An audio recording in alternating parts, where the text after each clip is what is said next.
Ladies and gentlemen, good evening. Welcome to yet another edition of the Lamboms Show. My name is Lambert Baum. I'm your host. And tonight we're going to be talking about the challenges of fatherhood in the Western world. Be a man. Happy Father's Day. We don't celebrate fathers enough. And to have a day set aside is great. Fatherhood in Africa is a different ball game from fatherhood in the Western world. And I contend that balancing family life and one's professional and social life is the greatest challenge African immigrants who are fathers in the Western world have. In Africa, we say it takes a village to raise a child.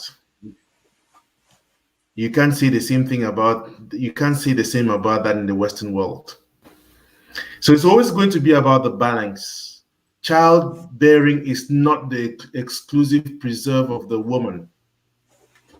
I do not remember celebrating Father's Day in Cameroon for all the time that I was there. I left Cameroon in 2004. Not once. But I think my dad was a great one. My dad is now of late, and I can appreciate all the work that he did now that he's gone, isn't it? With hindsight, I can look at it. But even more so, when I became a dad myself, I could appreciate what it means to be a father. And for the record, I have 3 kids. Kayla is 10, Rita and Ryan, a set of twins that are 8. And so I have 2 girls and 1 boy. And it's a challenge every day. Life is no longer the same. So one of my good friends also said he really never understood what was going on with me until he himself became a dad. When he himself had a set of twins, then he appreciated all these things. But I've heard it said often, that this man is a great father, but a terrible husband. A great father, but a terrible husband. And so the question is, what makes the same man a good father, but a terrible husband? And interestingly, when a man is getting married to a woman who has kids, you often hear the woman say, this man, for you to love me, you need to love my kids first. And so we ask ourselves, what happened to the love between the man and the woman that resulted in a child or children? The child has all of a sudden become a threat to the relationship. The child has taken this all away. And so relationships that resulted or result in children suffer for unexplained reasons. Parents don't have time for each other anymore. The complaints are the man does not spend enough time with the kids. And the man responds, I have to go to work, isn't it, to provide for the family? Ultimately, I believe the problem is that in these relationships, we fail to make time for each other. We fail to pay attention to each other, and the attention is now focused on the child, on the children, and invariably the relationships suffer. So today, we want to look at fatherhood. We want to look at fatherhood in the Western world, and I'm going to leave the expert as a term that BK does not like and does not want to ever hear, but let's share. What is it about fatherhood in the Western world that makes it such a challenge? As always, BK, welcome. Thank you, Lambert. How are you today? I am let me say very fulfilled because Father's Day was great. My kids took me out for dinner. Don't ask, but it was great. That's amazing. Yeah. How's Father's Day for you? It was absolutely gobsmack amazing. Had a similar surprise. And as if you can see the left or right hand corner of my screen. In fact, I've got this right here.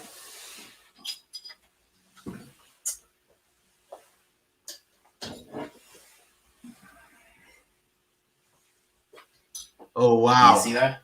Yes, love you, Dad, and I see the kids, and that is amazing. Yes. So you get something like that, and it rocks your world.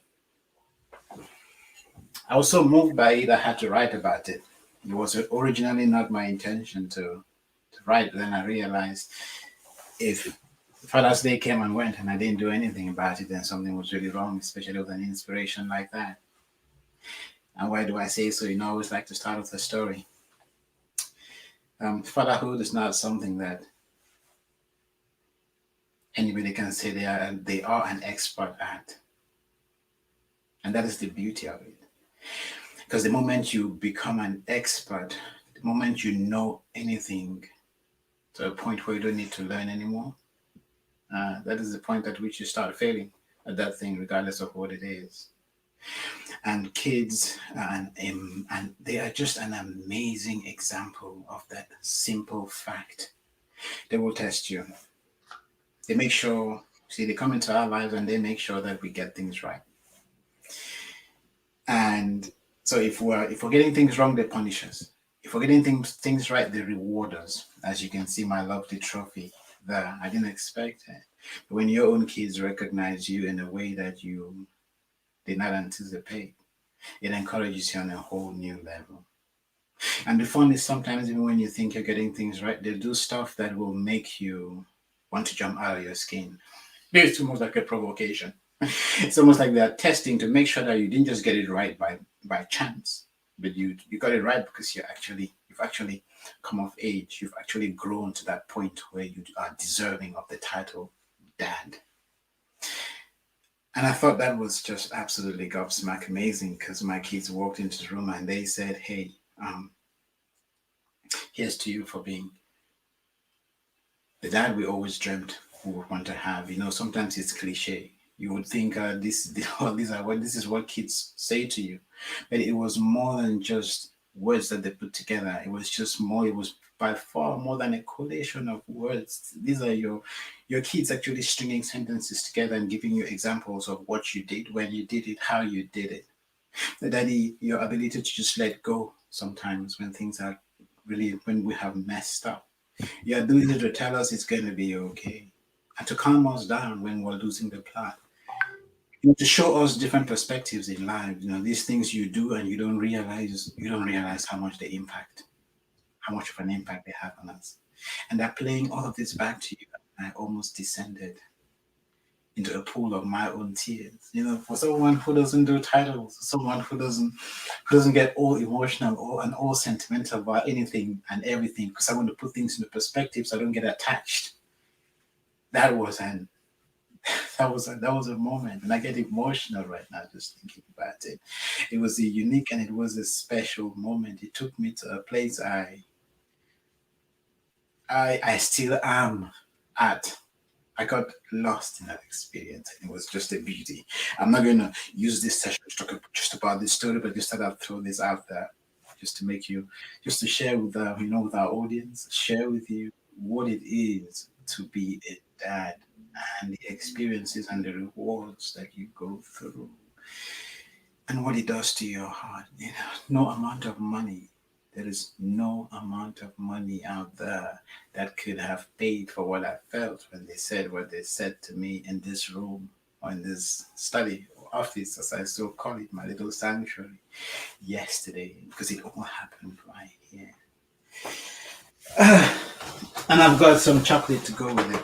So, if you like some Campbell, do you do chocolate? Do you Of do chocolate? course. Okay, cool. I'll send you some WhatsApp. Just But that's a great experience. I mean, that's a great story to kick up with again, because and there are two things that are wrong. Let me start from that perspective. I said my kids took me out to dinner, and you said your kids came in and what the design, the words, all that. And I'm wondering, I don't think we are widowers, are we?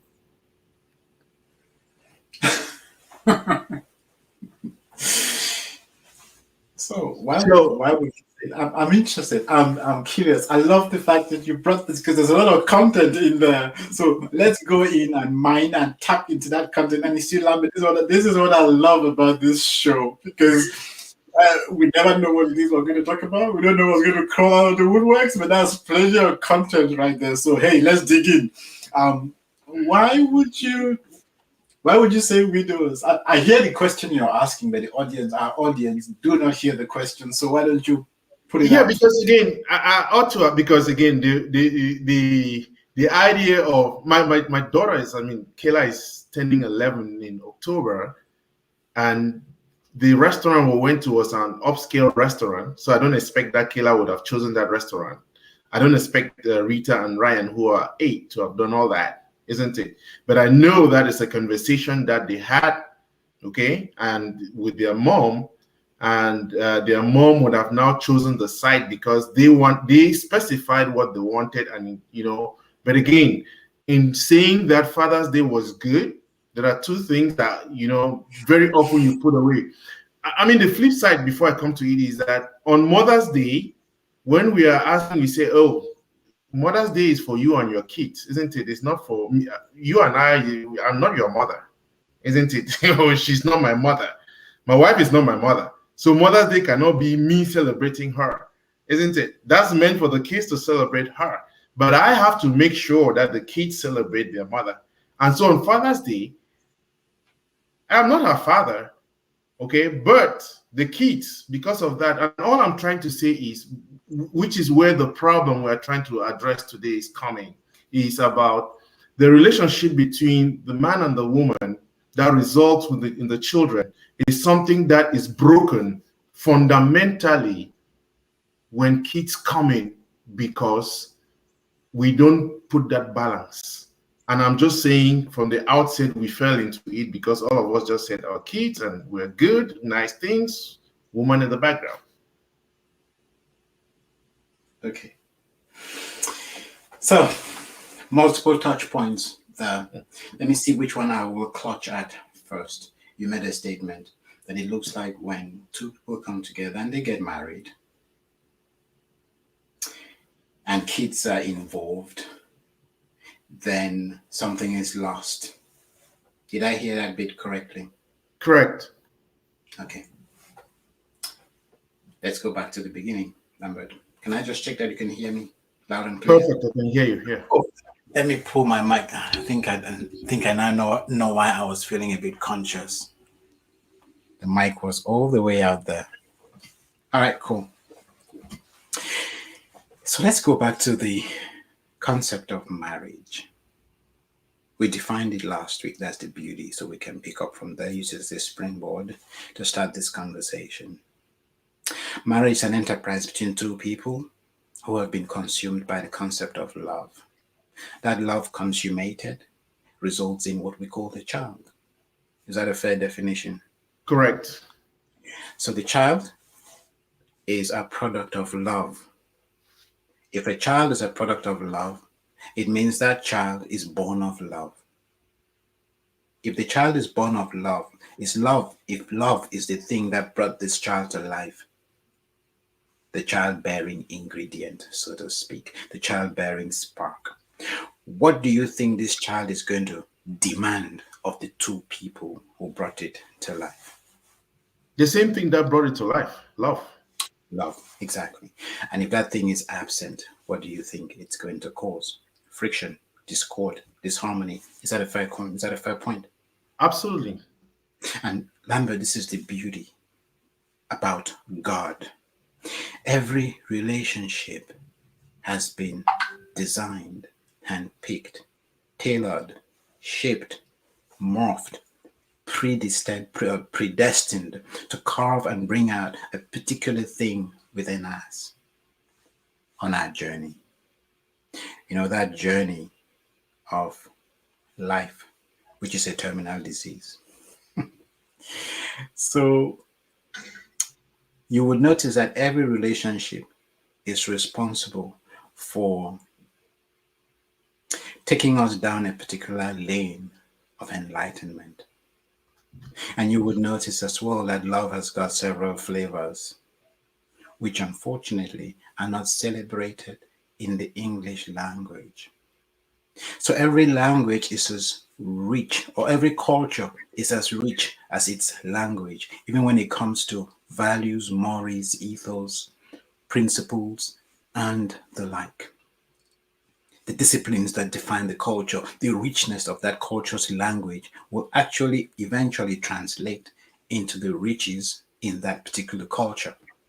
I can say, so let's use a simple practical example. If you compare English and German, in English we have lots of synonyms. I mean, in everyday parlance, we replace one word with another. We call them synonyms. And in the English language, one goes for the other.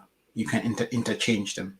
Now, when you move into German, there's no such thing as synonyms because every word is like a pixel in a picture. It has its particular role that it plays. The language is so rich, it is so profound that when you speak German, you can articulate every last bit of sentiment in a way that just actually brings that sentence alive. You can feel it, you can smell it, you can touch it, you can see it, you can hear it, and it makes so much sense. And so when you hear the term Vorsprung durch Technik, which is the advancement or development through technical empowerment and all of that, it is no coincidence. See, German is such a language. It is so articulate that when you communicate in German, the person you're talking to knows exactly what it is you're trying to say. There's very little room for ambiguity, so it doesn't get things don't get lost in translation. Whereas English is not necessarily the case, and we can see it. When we talk about love. Love encompasses philos, agape. What are all the other ones? There is a whole host, Eros. eros, and you name it.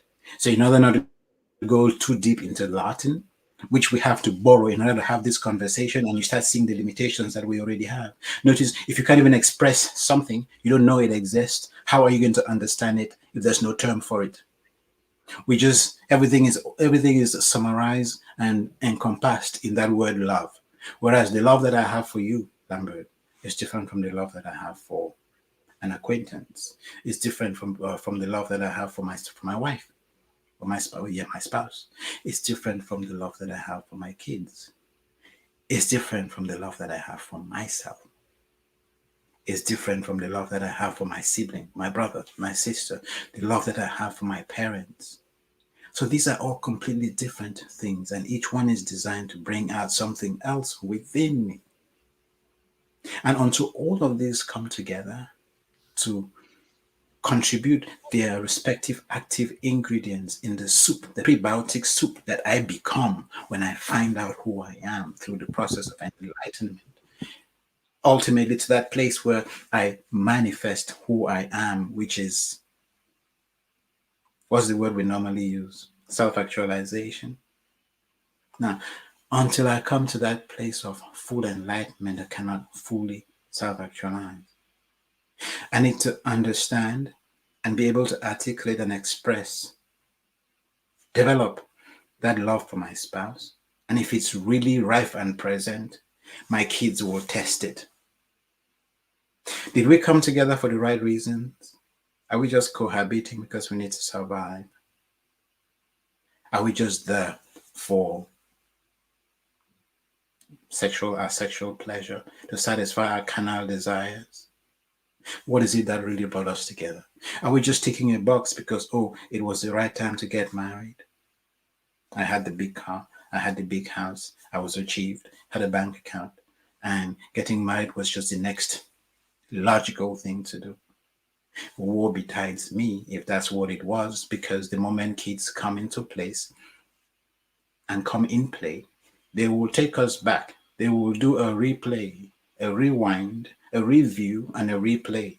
They will test every bit of exam, every bit of learning we ought to have had before we came to the place of marriage. Are we on the same page? Absolutely. That's a the point you just made is a very crucial point. Kids are going to test the validity of the reasons for which we came together. And the point, the way you expressed it, isn't it?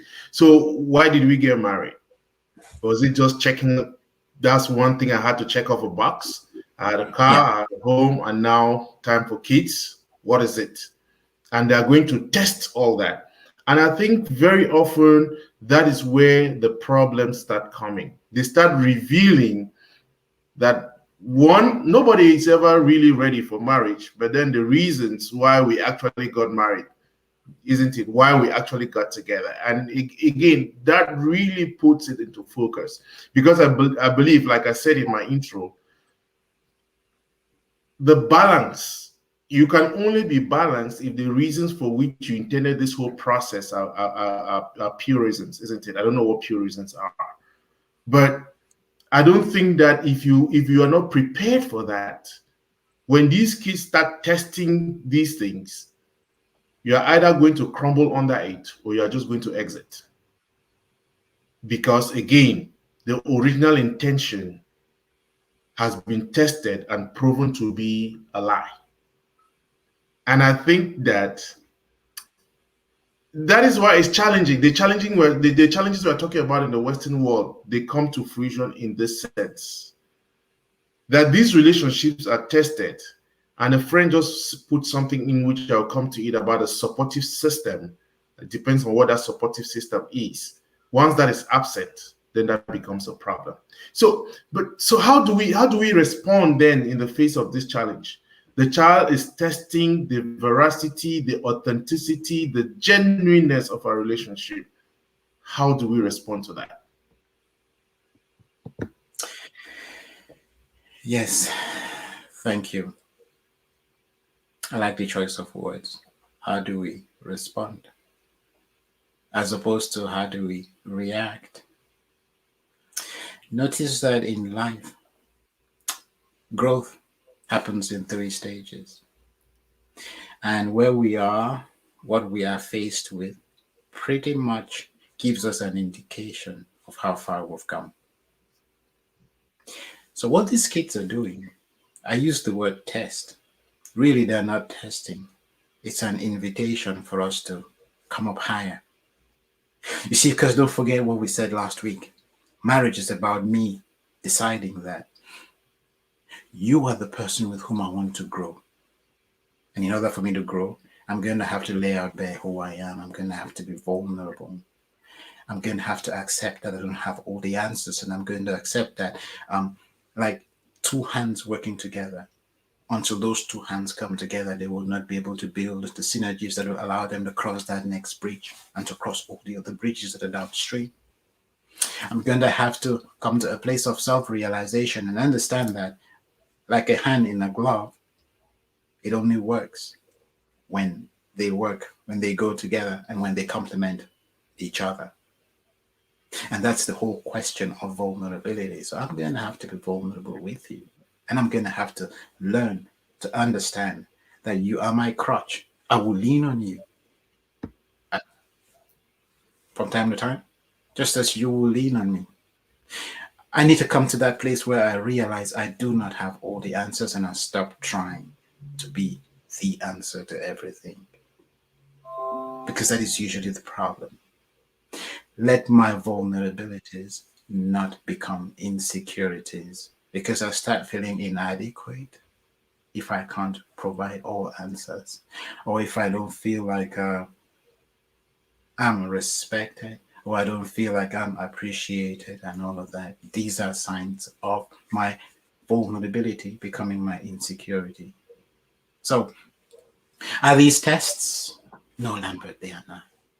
They are an invitation for us to be the person we said we always wanted to become. So I think James echoes the point, isn't it? James quote says to play that role of fatherhood, being there for the kids, doing what is expected of you, you need a fully supportive system. If you don't have this system, your role cannot be played as it should. So again, it's what you just said. We have talked a lot about the energy, isn't it? The energy you come in with in order to build the synergy, and you put it in terms of the glove. That's what you use. The hand must fit in the glove for the glove to be able to do its work. And so when you don't have that, that support system is missing. And the whole thing now, that, call it the invitation, becomes a great challenge for you to fulfill, because the other person who is supposed to be, cooperating, helping to bring about this, is failing. And that is why there's that breakdown. And I mean, when you realize that this is the problem, when you realize that this is what is going on, how do you address that? How do you face that challenge? Can we go back to what James put? So James talks about a supportive system, and that if you do not have the supportive system, your role cannot be played as it should. And I think that's a very important point that James raises. You see, because when we talk about a supportive system, we're back to the tribe, aren't we? And again, who is our tribe? The people you hang out with, the people you call your friends, the ideas and the ideologies, what they stand for, they will ultimately, invariably, and inevitably polarize you. You will become them over time. Are these people who tell you, how would you let your wife talk to you this way? Are these people who tell you, remember, you're the man of the house and what you say goes? And if she behaves this way, then it's because she doesn't respect you and she doesn't love you. If that's the encouragement you get, then obviously it doesn't help fix the problem. It exacerbates the problem.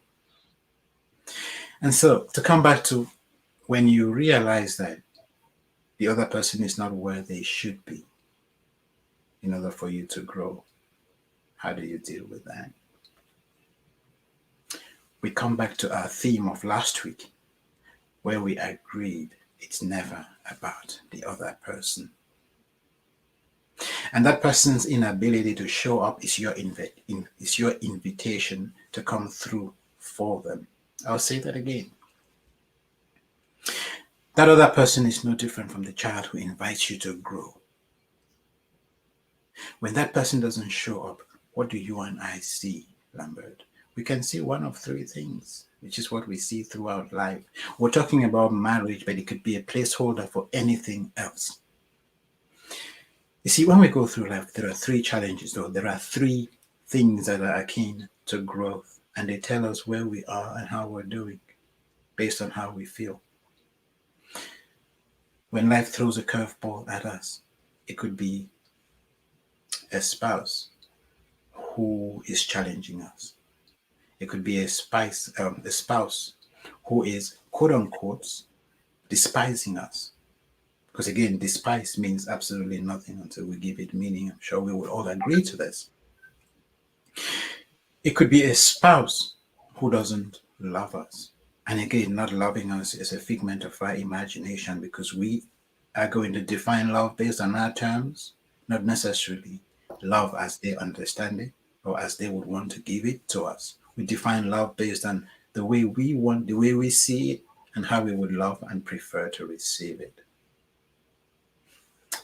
And it's all good if the other person is sensitive enough to what it is we're looking for and to give it to us in a way that we can receive it, as long as it grows us and does not compromise us. But what are the three things to look at? When you meet this challenge, first thing, what does it evoke in you? What is the feeling? Am I sad or am I angry? So that is the first question to ask. Does this thing make me sad, or does it evoke feelings of anger? If it makes me feel sad, then I really truly want to just connect. I want to love and connect, and I'm frustrated because this thing is not working, and this is something that means so much to me, and I need this companionship because it complements me. It is part of me, and I really can't function without this person. But if the first thing that I feel is anger, And that is a sign that all I am interested in is having my way. I just want to control the situation. I just want to control my spouse. I just want to be this authoritarian figure who feasts on the fact that they can flex their muscles, say jump, and the world around them will ask, how high? So it's a wake up call to realize that life doesn't work that way. And it's a recipe for disaster. What are the three things that we see as we grow and as we are exposed to all these different challenges that we meet and greet? If it's something we don't want to deal with, we will see a problem. So basically, it's a roadblock. It's what do you call it? I don't want to call it a pit stop. It's a speed bump. And it is something we would rather avoid. We call it a problem. But then if we're kind of in the marriage and we are happy to invest, yes, it's always going to be difficult. You will have to make an effort. And that is what I mean by difficult. Because you never know what is coming at you, what is coming to you from what angle. But in that state and frame of mind, what do we see in that same situation? We see a challenge. And we will know because from an emotional point of view, we're not angry, we're not sad. As one of the repercussions and or ramifications of that engagement or transaction. We are kind of neutral. So, okay, well, all right, good. What do I do about this? Do I engage or do I just sit back? So it's a challenge. We are agnostic, but we are positive. We're not looking to run away from it. At the same time, it's not paralyzing us. But if we truly love and we notice that the other person can't come through, they can't show up, and we have their best interests at heart, then what do we see? First and foremost, we realize they are struggling because every behavior has got a positive intent to provide, to protect, or to prevent something. Provision, protection, and prevention. Every behavior that is exhibited by humanity or by a human being has got these three driving it, and the intention is good. If I understand that, then I'll equally understand that if you're not showing up the way you need to be showing up, is because you're scared about something. You're afraid of losing face, you're afraid of losing respect, or you feel like you've already lost it, and so you're on the defensive, which usually will articulate and express itself as a counter-offensive.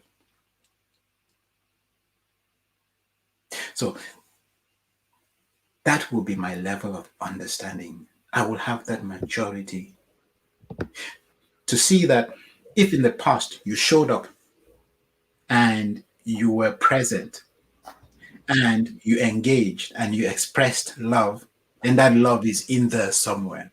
How can I mine it? How can I do a deep dive? How can I handle this situation in such a way that I bring this love, I help it find its voice, and I give it expression? So you ask the question, how do you deal with it?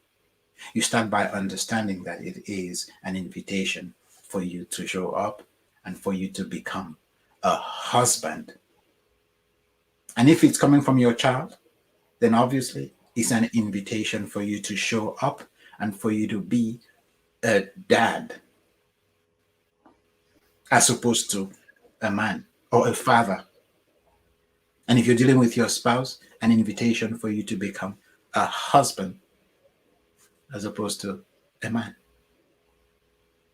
So that's the starting point.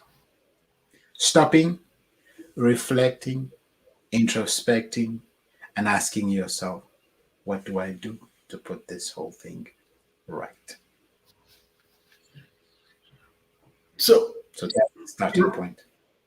in there, you just, I think, opened up another can of worms, because I think that part of the challenge here is, again, with respect to, there's an understanding that both couples, let me rephrase that. So you said, if in a particular situation the person feels angry, it is as a result of something else. Maybe the person is angry because control and all that. Or if they are just sad, then they can actually engage in a conversation. That gets to the root of the problem of fatherhood in the Western world. Why am I saying this? There is a certain emancipation that has taken place, isn't it? Whereby the two are now looking at each other and saying, okay, protection, provision, and Prevention. prevention. Those are things which normally should have been the man's responsibility. But now I can provide,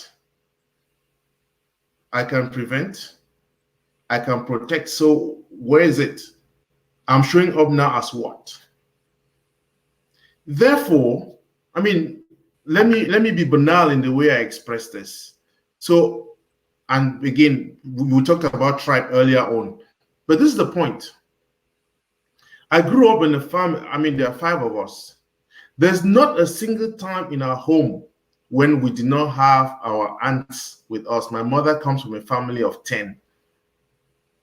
So, with the possible exception of three of our sisters, the rest of them grew up with us. So they were taken care of. So there was never a day that my dad had to go cook.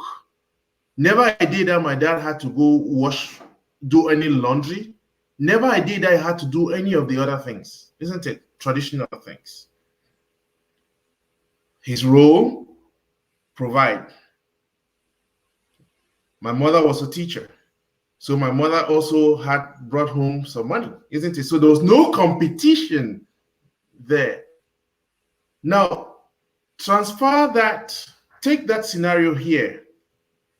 You come in, you meet your wife, you start with kids, you need a babysitter, you have to pay for, isn't it? And all that. Then the Exactly. both of you are working, and all it becomes a point where, okay, I'm going to take care of the rent, you are going to take care of this. So it's like the split responsibility, it would appear makes the man to look half a man, because he's, why am I having to provide? Why am I having to protect and all that? And Okay. therein lies a challenge whereby, and this brings me to James, what the question James is putting on. When you talk about a support system, he says it means agreeing on what's the best interest for the kids. How can you step in when you both see reality differently? It's a very big challenge, isn't it? And I'm sure you get the point I'm making, which I again brought this up to link it. That challenge Yes. of fatherhood, in terms of the triple dimension you put out, and you say it's for everybody, it's not just for the man, it's also for the woman. And when we see reality differently, that becomes a challenge. How do you deal with that? Again, we have talked about how to deal with it, but I'm drilling down in particular in terms of that challenge of fatherhood in the Western world. And I'll take it Yes. one step further. If let me let you respond. Yes. So, and just leave James's expression, leave James's contribution because it's important, and I like to piggyback on it. And I like the fact that you jumped into it because this is exactly where we were going. We were just pretty much setting the stage, setting the stage for it all. You've you've captured the most important elements and implements in this whole equation and its gambit of complications. You see, because Every challenge is different, as you just said, which is what James is capturing here. He says, how can you step in when you both see reality differently? What's the typical reality back home? It is exactly what you just defined, Lambert. So subconsciously, there are certain things we expect will happen because that's the way we grew. That's what we saw happening. And it was just natural that you, as a man, you did what you did, you paid for the goods. So you provided that certainty, which is the first human need: safety, security, and comfort. A roof over our heads, or a roof over your household's head, so a home, 3 square meals a day, and a regular paycheck to ensure that you could continue that routine or that cycle could self-propagate. And that was your principal role. For as long as you did that, you could run around ragged with your friends. You could go out and drink, go out and talk politics, go out and do all the other things. It was your leisure time. It was your you time. You had done your bit. You had done your bid. So we grow up in that culture subconsciously, and you have got nannies all over the place. You have got house helps all over the place for so many of the privileged. Those of us who at least had that privilege. That's what you saw around you. So for those of us who were spoiled like that, you're growing up with certain expectations. When you move from that setup, that setting, into a different dynamic, you don't necessarily buy into, you do not subscribe into the changes that you just moved into. You're too busy trying to survive, too busy trying to get to that place of certainty that you've got a roof over your head, you've got a house, you've got 3 square meals a day. And obviously, these two things don't come free. So you have to find a job that will provide for these things. And again, so with the wiring that you brought or that we're bringing from back home, where we think, okay, the house helps would subconsciously, the house help will do what the house help does. The gate man will do what the gate man typically does. The cook would do what the cook does, and the nannies would take care of the kids. We are transitioning into a ball game which operates completely and cataclysmically, radically differently. But in our subconscious, we have not clicked with this new reality. Thank you ever so much, James. So that is the reality we're talking about. So that's the reality that is. And that reality doesn't care about your reality, James. It doesn't care about my reality. It doesn't care about Lambert's reality. That is the reality of the times. So the person who's closest to that reality is the person who will be able to connect and flow, and then eventually glow. And that is the person who becomes responsible. That becomes the leader in that equation. They become the master, the one who would then be called upon to educate the other, to help them understand that the game has changed. The rules have changed. Because the man who doesn't understand this, guess what? Subconsciously, he's expecting all these things to happen the way they did. He's gone out, he's done his bit, he's done his bid. He's provided for the household. That household needs to be transformed into a home. When it is transformed into a home, then it should be ready for kids. When the kids come, and then that home needs to be maintained and sustained. And when that is done, then it's ready for the kids. And when the kids come, those kids need to be brought up. They need to be raised. Now you would realize that these are all, as you very articulately expressed, these are all functions which had people on the other end of the responsibilities that they came with. And then you had the extended family. And you know how it was back home, and I know it's beginning to change, but you would hear a door at the bell and you go, and this uncle or this auntie is standing there with the entire family, and they've come. Yeah, we've come. And nobody asked questions. Oh yeah, welcome, sure, come right in. You would just carry their bags. Nobody knows. Nobody knew they were coming. Nobody knew how long they would stay for. Nobody knew when they were going back. But hey, they were good. Their trip back home was going to be sponsored. Usually they come with just one-way ticket or one-way bus ride. And you have to take care of it. You just understood. There was just this understanding that this is family. And we didn't get so picky, all the nitty-gritty. So this is now the beauty of the support system that James is talking about, and some of the things that we took for granted, and something that we're gradually losing as capitalism finds its way and sinks its teeth into what used to be our culture and our civilization. As we take more and more from the West, this fast-paced society where everybody wants to move really fast and get everything yesterday, instant gratification, that is eroded. So let's not digress. We've left that situation, which was our norm, and that was part of the support system because everybody took care of everyone else and nobody kept score. I'll say that again. Everybody took care of everyone else and no one kept score because each person just showed up when they were called upon to do so. We now come into this society which is cutthroat. It doesn't make excuses for bad behavior. It punishes you each time you make one wrong move, and there's a price to pay. A very big price at that. Which means we all have to adjust. We need to start looking at the world through a fresh pair of lenses. And the question is, are we courageous enough? Are we present enough? Are we disciplined enough?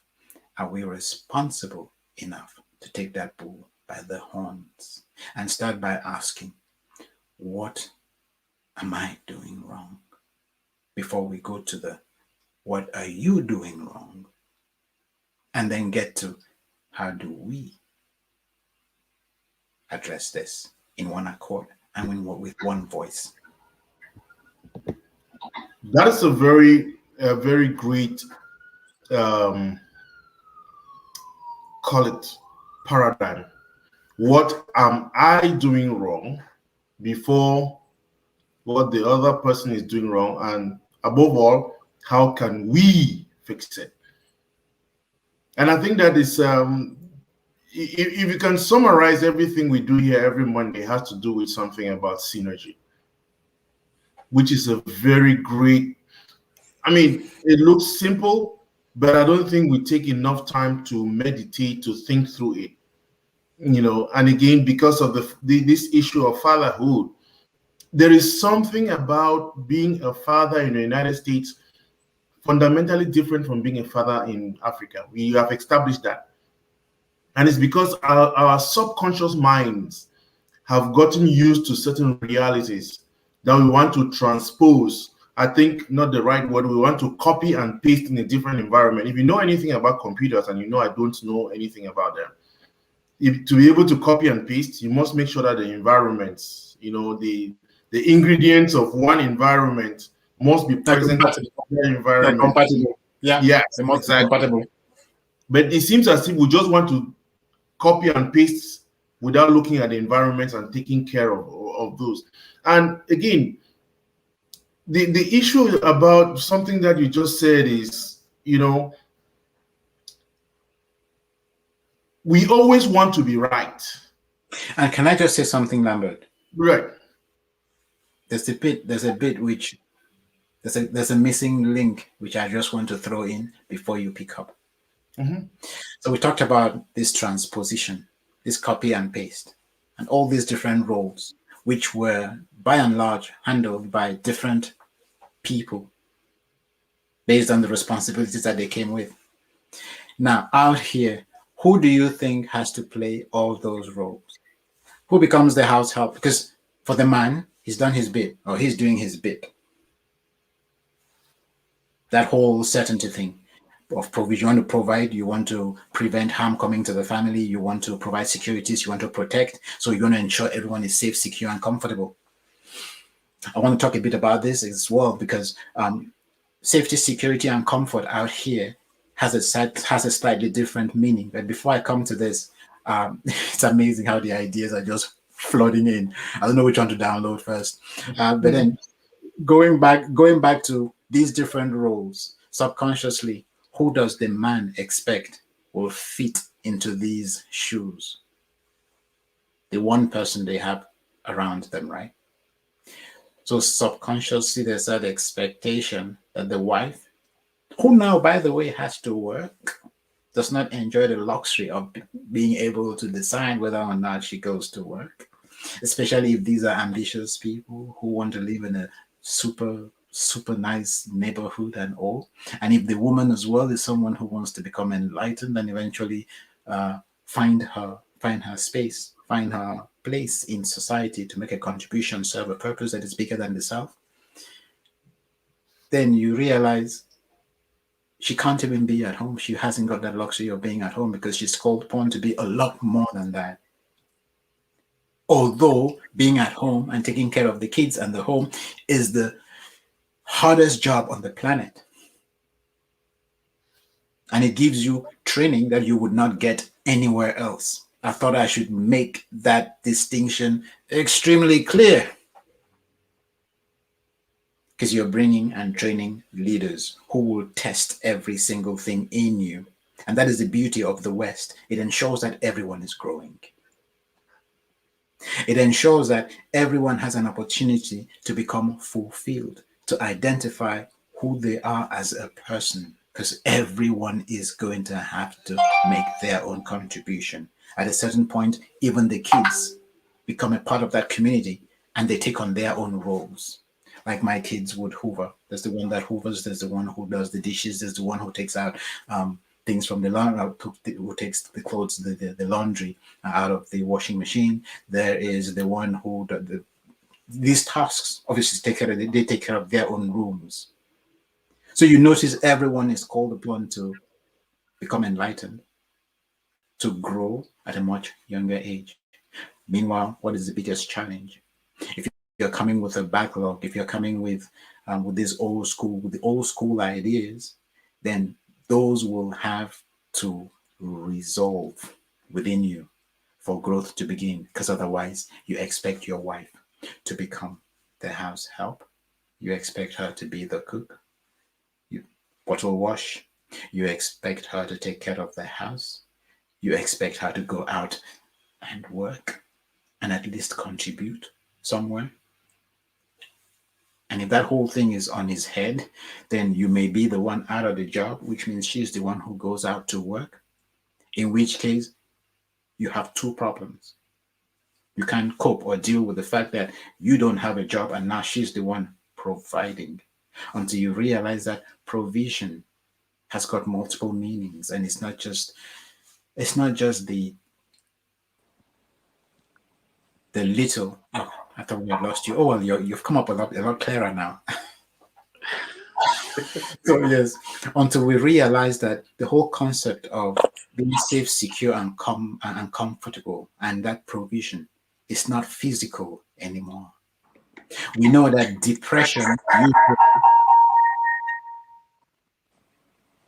There was an echo there. Okay, I think you just muted yourself. Yeah, so we forget that provision and security goes way beyond having a roof over your heads. And the Western world makes that elaborately clear to us. When you get depressed, for instance, it's not because you don't have a roof over your head. When you have anxiety and panic attacks, it's not because you are going hungry. So you have people with a roof over their heads, people who've got 3 square meals a day, are running a job, and so they are comfortable. They are safe, they are secure, they are comfortable, yet they are depressed. So what is missing? What is lacking? Depression means psychologically you are not safe, secure, and comfortable. No house, no car, no number of wives, women you're married to will fix that. It is something that has to be fixed from within. I just wanted to throw that in so we see the expanse of the problem, its complexity, its different nuances, and how it all comes together. That maze, how complicated it is. So when we start picking it apart, we realize it has got so many different dimensions, and that could snowball and blow up and blow out into something so big. Because a man who's feeling insecure will express that insecurity by being controlling, by being unappreciative. That's when that vulnerability has developed teeth and claws, and it shows up as an insecurity. And so you would realize that the word grumpy starts getting into the equation. Nothing is good enough for this man. This woman does everything in the house, including go to work, come home and cook. And this man does precious little or absolutely nothing, yet he is unsatisfied. And all he does is throw stones all day long. It takes a lot of growth and maturity to crawl out of there. And we're looking at the worst case scenario. And like we always say, what the women do is not our business. They will take care of it. Let's take care of us. Go back to what it is you wanted to say, and we'll pick up. Before I get back to that, Jude just put on a comment. It's quite long, but again, the gist of it is just in Africa, parents use a collectivist approach, which is what we have been saying here to parenting.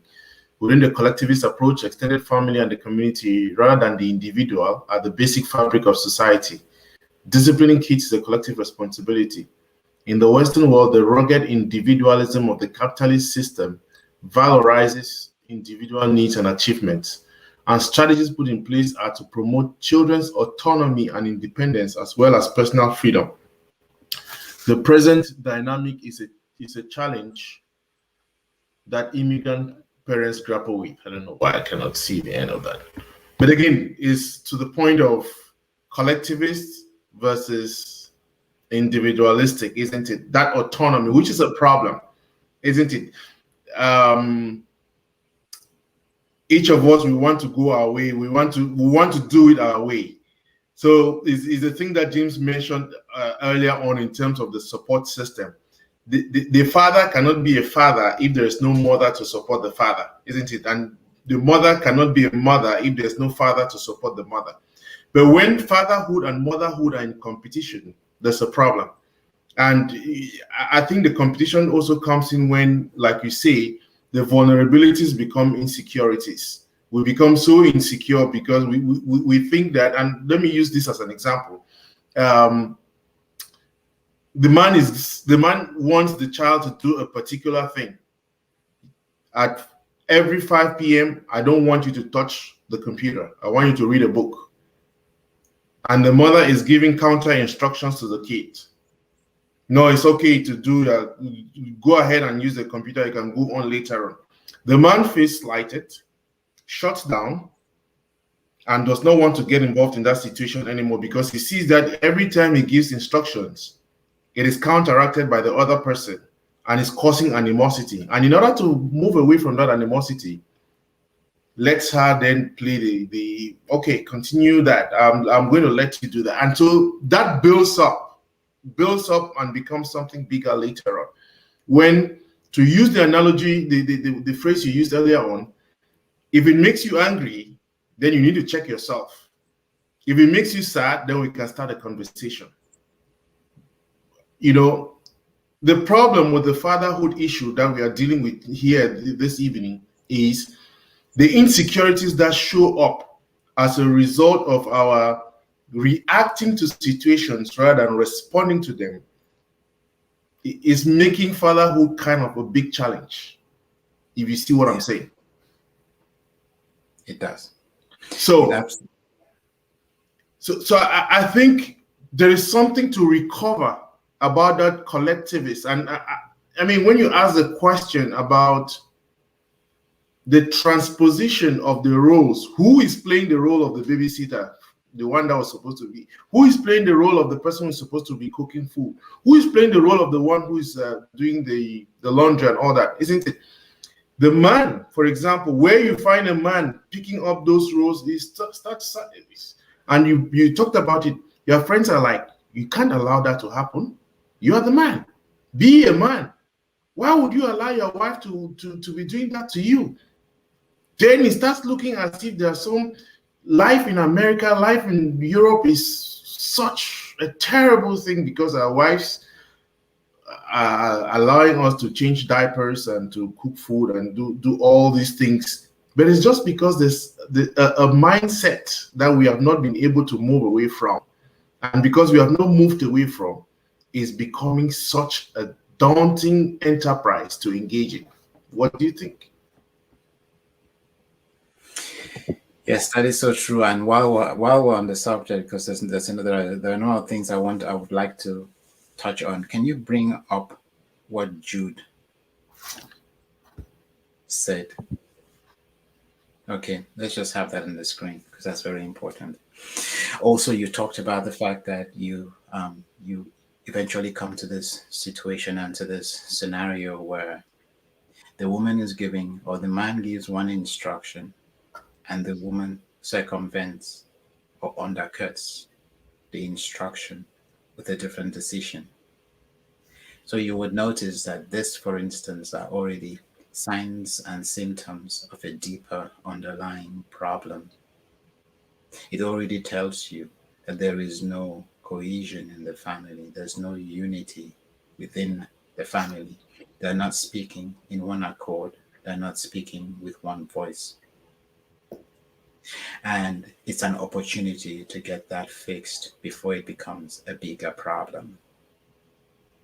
When the woman starts challenging the man, all she's doing is she's trying to get his attention. Instead of realizing that his attention is being sought, if he takes to a power struggle, that whole thing only becomes worse.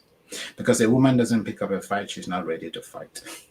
So if you go fighting, especially when you're dealing with someone who used to be quote unquote submissive, if you go fighting, then you're just making a bad situation worse and you have failed as a man. I would have failed as a man because ultimately if something goes wrong in that relationship, a relationship I was supposed to be the steward of, a situation, because we all say the man is the head of the family. If you are the head of the family and something is going wrong, you can't point a finger anywhere else because you are the quote unquote boss. And this brings me very nicely and very neatly into Jude's statement. And you see, this is why I try to run away from these nuances and these truths, which hardcore as they are also have positive intents. See, because what's the positive intention here? Obviously, the West understands the West is a fast-paced society, and you have no shortage of people selling you this, the other, and every other. And in order to do that, they have to be in a position to make you think that they need you so they can control you. Now, what or how is this society here structured? Jude says disciplining kids to collect. Okay, in the Western world, the rugged individualism of the capitalist system authorizes individual needs and achievements. Has that got positive and good intent? Absolutely. What is this positive and good intent? It is to get us all to a place of independence. Because growth starts with being dependent, and then from a place of dependency, you morph into independency. You want to become independent, obviously, because that is the only way you can function.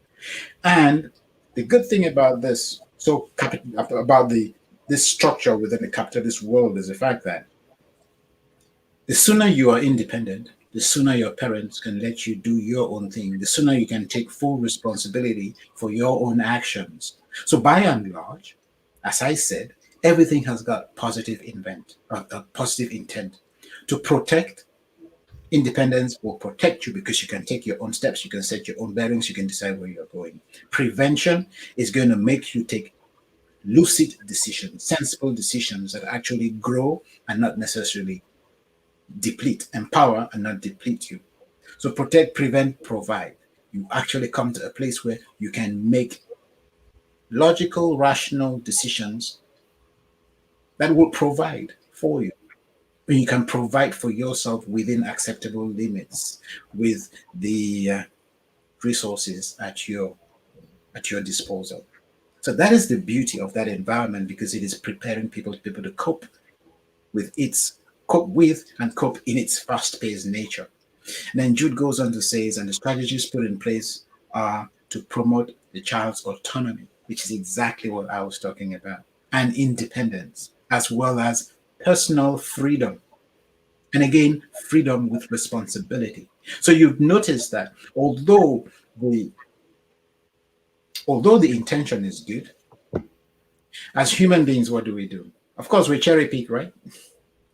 We only subscribe to freedom when it serves our needs. We forget that freedom comes with responsibility. If you want to be free to do whatever you like, then you want to be free to take full responsibility for the repercussions and all ramifications that show up downstream when things go wrong. Do you then come back and say, "Oh well, Daddy, this is your problem," but when it was time to go do, you claimed freedom? I'll give you a practical example. Now, there was once, now I raised my kids to understand that when you start something, you should finish it. So on this good old day, I started hoovering. This was before they started helping out. So I started hoovering the house, and um, so I've got the hoover, and I'm running through, tidying up. And at some point, I asked if he could help out. My son could help out. And he had this grimace on his face. I could clearly see he didn't want to do it. I don't push, I don't press, I don't force. I want you to want to do something as opposed to feel like you need to do it. Because I'm not always going to be there to make you do stuff, especially when you grow up. So I said, don't worry. I asked him not to worry. I said I was going to do it. So I did it. Of course, the fact that I did that made him feel bad and guilty. And he wanted to take it off me. I said, no, don't worry. Go continue what you were doing on your phone. Obviously, he was just coming into that teenage stage. You don't want to start a fight with a teenager. Only a fool does that. So, at the end of our conversation, at the end, after I had done everything, I called him for a conversation because then now I know he's ready to have a conversation. So I said, how do you feel that I'd ask you to do something and you would pull a long face and you're doing it for the family? It's not even like you're doing it for me. Not that it should be a problem if you were doing it for me. And by that same token, all your activities, you've got football, you've got sprinting, you've got swimming, you've got all these different activities. You expect me or your mother or I to take you to all these different places, all and sundry. Yet when you're asked to over, you're prepared to do it, but you do it with a long face. How does that make you feel? And he educated me. But Daddy, you told us that when you start something, you should finish it. So I did not I didn't understand why you started this and you wanted me to finish it. Light bulb moment. I took my hat off to him and I said, yes, sir, you are correct. Then I re-educated. I introduced the whole implement of doing stuff as a family, the collective. What you can do as an individual, what I can do as an individual is just what we can do as an individual. What I can do with your help is greater than the sum of their parts. As in, what we do together is greater than what you can do alone and what I can do alone put together. Do you understand? Say, yeah, no, I get it. And the following Saturday, and all Saturdays after that one, I never had to say a thing. That cleaning got done. I hope that puts it into perspective. Absolutely. And I think that I like you to touch on something which again, as a father, I'm struggling with this, but there's something that we have not touched on, which I like for us to get back to in terms of the relationship between being a father and being a husband, whereby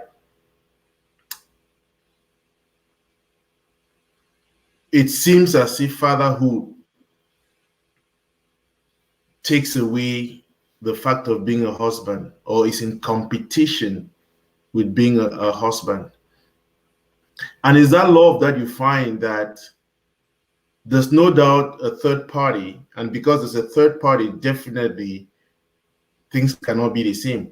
I used to be able to spend hours with my wife, but now I can't, isn't it? So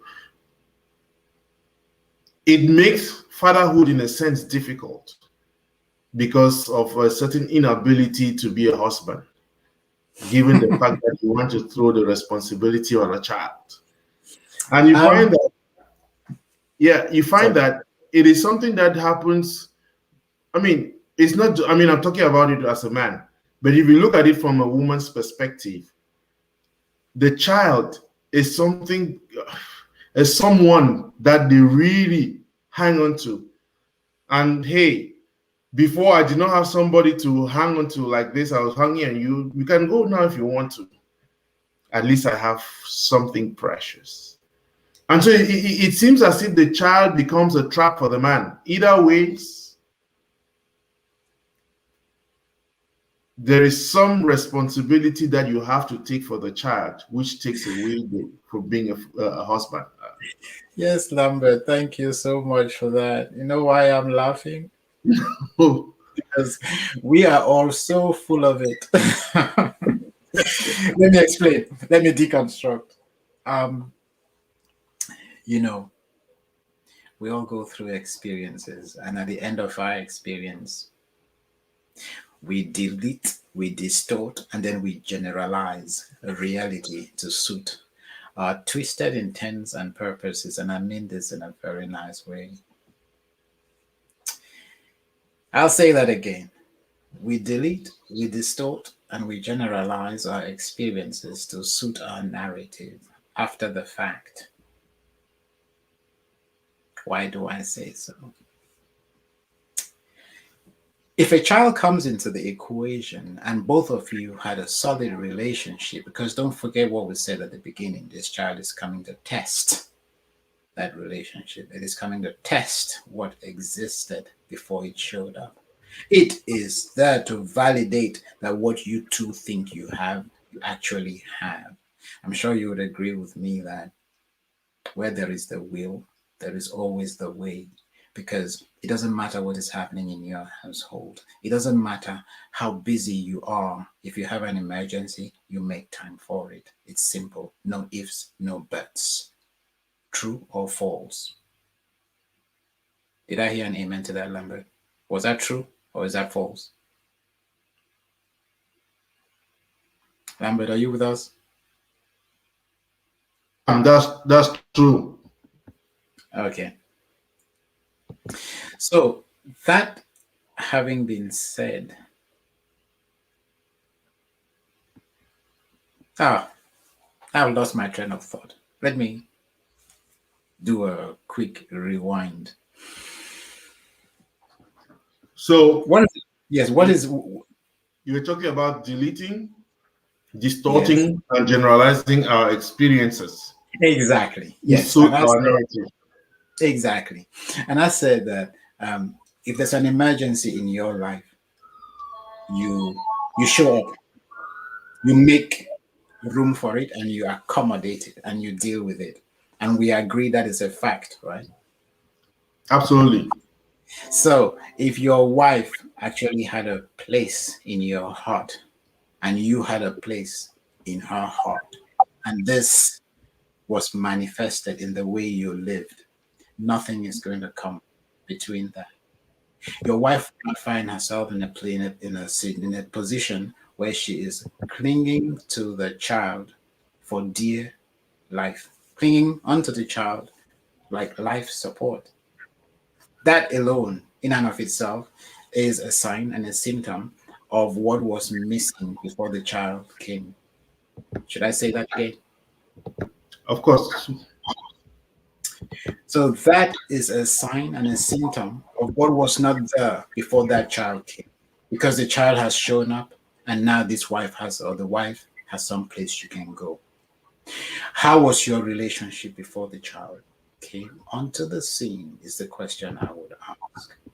Did you use your wife as something you went to when you needed companionship and you were never there when she needed companionship? There could be a story there. While I'm not saying that's what it is all the time, let's not forget we're looking at ourselves. And we want to look at ourselves deeply in the mirror. We want to look so deep and make sure that we don't leave any stones unturned.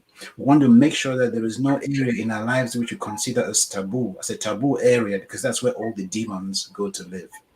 Because those demons, of course, know that if they are in that place, you will never touch them because you don't let anybody go there. So it's all fine, good, and dandy for you to go complain that, oh, before you're married or before the kids showed up, or for you and I to complain that before the kids showed up, we had a life. I had a life with my wife, or my wife and I had a life. No, you had a life and you used your wife to have a life.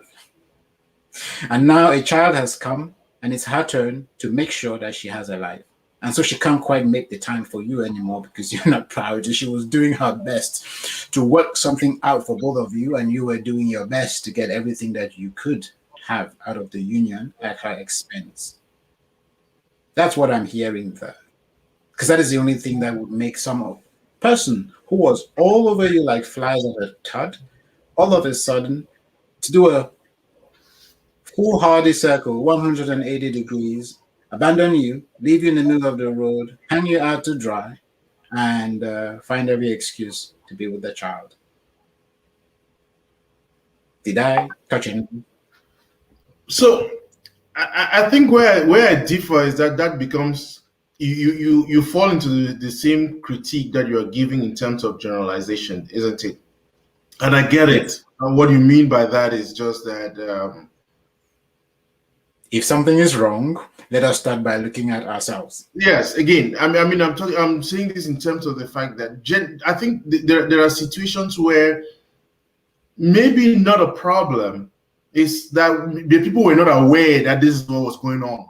The child comes in and now exacerbates a problem, not only exacerbating, but actually revealing that there was a problem that you guys were not paying attention to. So what we are looking at as being, okay, attention has actually shifted from the relationship to the child is actually, it could be an indication that there was no attention before between two of you. The child is only pointing you to that direction that, hey, you are complaining about this being a problem. The coming of the child is not a problem. It's actually that there was one that you did not pay attention to before. It has only become heightened at this point. Yes. I think it's a fair point. At the same time, you also realize that there are situations where the point of attention, where the woman thinks that is by having kids, that is going to hold on the man. And the man is thinking, okay, let's go on. After all, the man is going to say, I don't have a problem. We want to manage that. We want to manage that relationship. Okay. If kids is what you want, that's going to bring some fulfillment. Let's go for it. Generally, and I want to hesitate saying this. Many of us are afraid to get kids because down the road we are afraid to pay child support, isn't it? Because that has become a part of the conversation today. That's what I'm talking about, the child becoming a source of imprisonment, because the woman is looking at it as, the more children I have with this man, then he's locked in for 18 years and there's no child support. I mean, if he wants to go, then there's child support. And then within that circle, and I'm using this within the American situation, I don't know about the case in the UK, I don't know any other situation.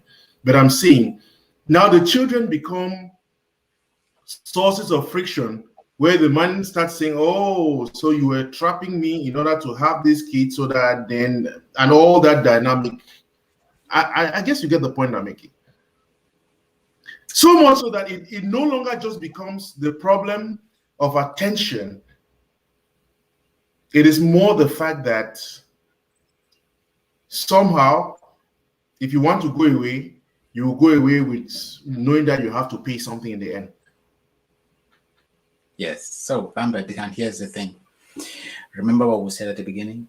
I mean, now we're just trying to go into the nitty gritty of things because we've already established, and you're 100% correct. We were going now we were going on the counter offensive. We're taking the offensive because we've established that all that the child does is the child is going to reveal whatever it is in that union, in that relationship that is broken. That is all that the child does. So even the child's behavior has got positive intent to protect, to provide, and to prevent disaster. It's just that when the child embarks on its mission, because that child has got a mission as well, and it does its mission ruthlessly. I'm talking about with ruthless objectivity. It will put you both to the test. It will invite both of you to the table of growth, whether you like it or not.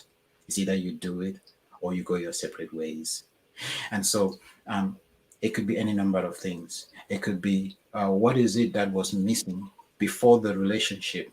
What was not there, but you thought was there? It was not there to the point where you could say you had it because one person was actually living off the other, and the other one felt like they were serving the other and getting short changed. It will bring that up. It's always a good time to have a conversation.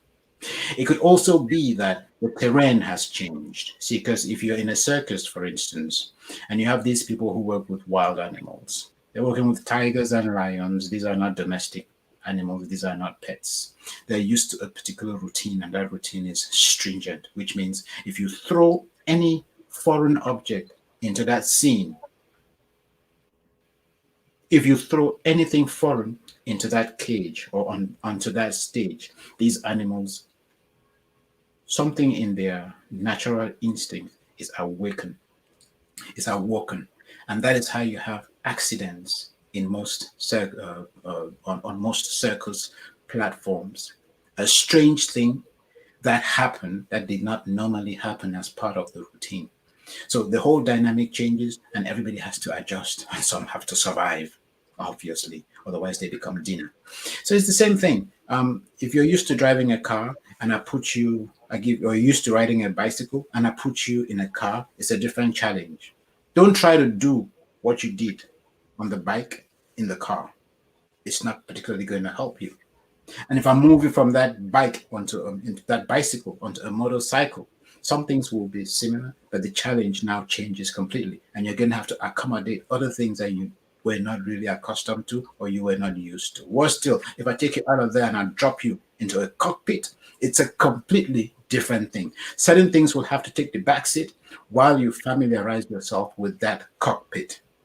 And it's our ability to realize that the dynamic has changed. The scene is not different anymore. The stage has been reset. It's a new dynamic, and there is beauty at the end of this particular challenge. So, what are we doing to understand this new territory? A child can come in and we try to live our lives as we lived the life before the child. The child is going to introduce certain challenges, and that child is going to bring certain joys, certain blessings, certain gifts, certain bouts of euphoria and all. Learn to accommodate all of that as part of the gambit, as part of the fabric of the beauty that you now have. Don't cling to what you have. Now we're looking at the scenario where these two people were everything to each other, and the child has come, and now it looks like there's a problem. That's because that child is telling you, oh, well, now you too, you've done well. I've looked at what you've done. You have been amazing. I think you get an A grade here. Now, here I am. I'm offering something better. But for you to actually experience this, to have this better experience, this bigger, this richer experience, which is so full of euphoria and bliss, for you to experience it, you're going to have to go through sleepless nights. I'm going to pee on you. I'm going to poo on you. I'm going to puke on you. And I will make you even more disciplined. You'll have to get a whole lot more organized. And then you will learn to appreciate that actually joy doesn't come from getting. Because up until now, your relationship has been about what you were getting from the other. So you've been using each other, although you didn't realize it because it was convenient for both of you. Actually, life is about what you give. And that's what I'm trying to teach you two people here. You two kids. Now you think I'm the child. Let me make you understand that. Now, what you think is not what is. The real deal is life is about giving, and that is when you get fulfillment, when you are giving. See? A poo, puke, and poo on you, pee on you, puke on you, cause you all these sleepless nights. and you still love me, and you still just want to give me more and more, although all of this is painful. So I'm bringing something that you did not have, and until you learn to accept it, you will not enjoy it to its full. And in fact, at the end of by the time I get to my adolescence, if you handle me properly, when you get back to yourselves, your relationship will be tenfold richer than it was before you had me. That's the Dr. package. Milan, Dr. Milan seems to agree with you. He says, very good insight. African parents who have recently immigrated to the West with young families continue to grapple with the two cultures as their kids experience something else in school and the community, and the parents have different expectations for them at home when they hang out within the immigrant community cultural groups. Ah, that's beautiful. That is beautiful, Jacob. Now, you could not have articulated better. You could not have articulated this better. And it plugs in very well with the narrative that we have, the song, the chorus, the choir we have been, the chorus we have been singing here. See, because again, when we focus on the nitty gritty, we lose perspective because we start looking at what is happening here, what is happening there, what we had back home, what we had here. Whereas if we could encapsulate everything, if we could change the vehicles of articulation and focus not on the material stuff, but on the principles, on values, mores, and ethos, then we can very quickly adapt to the culture that these kids are actually growing up in. Take the best out of it because we understand where we're going. We want to get everyone to a place where unconditional love. And we talked about love, remember, Lambert? We did talk Mhm. about love that what love does. We said love will procreate, love will create. Procreation, all right. We know what procreation is. What is creation? Creation is that whole concept of synergy where two people come together, exchange energies, and build synergy. And that is what we're called to do. That's where collaboration happens. And we know with team building, for instance, that there is a cycle, just as we in grief, there is a cycle. Grief is the Kubler-Ross cycle. Some people short circuit certain bits, but by and large, you go through the full thing. With team building, is the exact same thing. You will start by forming, then you will storm, then you will norm, then you will perform. It's nothing to do with team building at work or team building on the playground. It is people coming together. It is the community coming together as a team and then growing as the collective, which then becomes society. And what is the smallest unit of society? The smallest unit of society is the family. So we need to build that team within the family, regardless of what is happening there or here and on the other side. Love, unconditional. See, because if I love you unconditionally, then together we will create stuff. Love procreates, love creates, love gives, and love forgives. So if all that love is doing is giving, then love just looks for ways to give. Which means if you're not showing up the way you should show up, love is looking for a way to make sure that you can show up the way you ought to show up. And love stands for giving. So let's break that. Forgiving means I am for giving, just as I am for justice. So if you are being irate and all I do is I stand for giving, it means I'm not receiving what you're putting out because I stand for giving. I believe in giving. And so I'm looking for how I can give you something that will get you out of that place of instability and insecurity, that place of vulnerability. You've trusted me enough to be vulnerable with me, to show me your worst side. You're not going to show that side of you to your boss. You will do your best to keep it in check. But with me, you trust yourself to be vulnerable. You trusted that I can see you bad, good, bad, and ugly. I can see you in your worst form. That is trust. We tend to call it abuse. That's the way I see trust. What you do to me that you don't do to any other person, that you don't do with any other with other persons, you are at your best when you're out there. But when you come here, you show me your worst. That's because you can be vulnerable with me. But if I don't see it that way, I will think you're abusing me. Only love can transform my sight into that kind of vision where I see what is not there, what would not be seen by the normal person, because I'm not dealing with the self as the flesh. I'm coming from and operating from the higher self. So I get to see what it is. I get to see it as bad as it is, not worse than it is, to a point where I become part of the problem when I'm called upon to be the solution. And that's what I'm talking about here. So the question again So is, I mean, again, the point you just made, which Doctor highlighted, which is what you are getting on, is about more about giving, isn't it? And because the problem is always, it seems as if we have given too much, and the other person is not responding. Therefore, we want to shut down. you want Okay, to cash and in. I want us to spend the last few minutes talking about kids, because it's, again, not that we have not been talking about kids, because one of the greatest challenges we are having now within our communities is the fact that because the divorce rates are growing, and there are many more people who are divorced at home. Okay, living the divorce at home. And what I mean by that is they have just not signed the papers, but they are totally, and that is impacting a lot of our kids. Dr. Minang said here, they go to school, there's one culture there, they come home, they are facing some other things, so they're growing up with a split personality. And by the time they become teenagers, we cannot identify these kids anymore. We are dealing with kids today that we are afraid. And I want to say there's something that's happening within our community, that we become overprotective of our kids, so much so that we instead endanger them too much, isn't it? And what do I mean? I give you a simple example, and I use my friend James. James is my friend and decides that no, at least once a month, once a week, our kids are going to get together. We are going to go out to a restaurant and eat, so that they learn how to eat in a public restaurant. They learn how to socialize. They learn that, okay, it's okay for you to do certain things. Because for us, we discovered life, isn't it? We were adventurous. Our kids do not have that opportunity to do the adventures that we did. And if we are not careful, the kind of kids that our kids are going to turn out to be, we may be the ones regretting.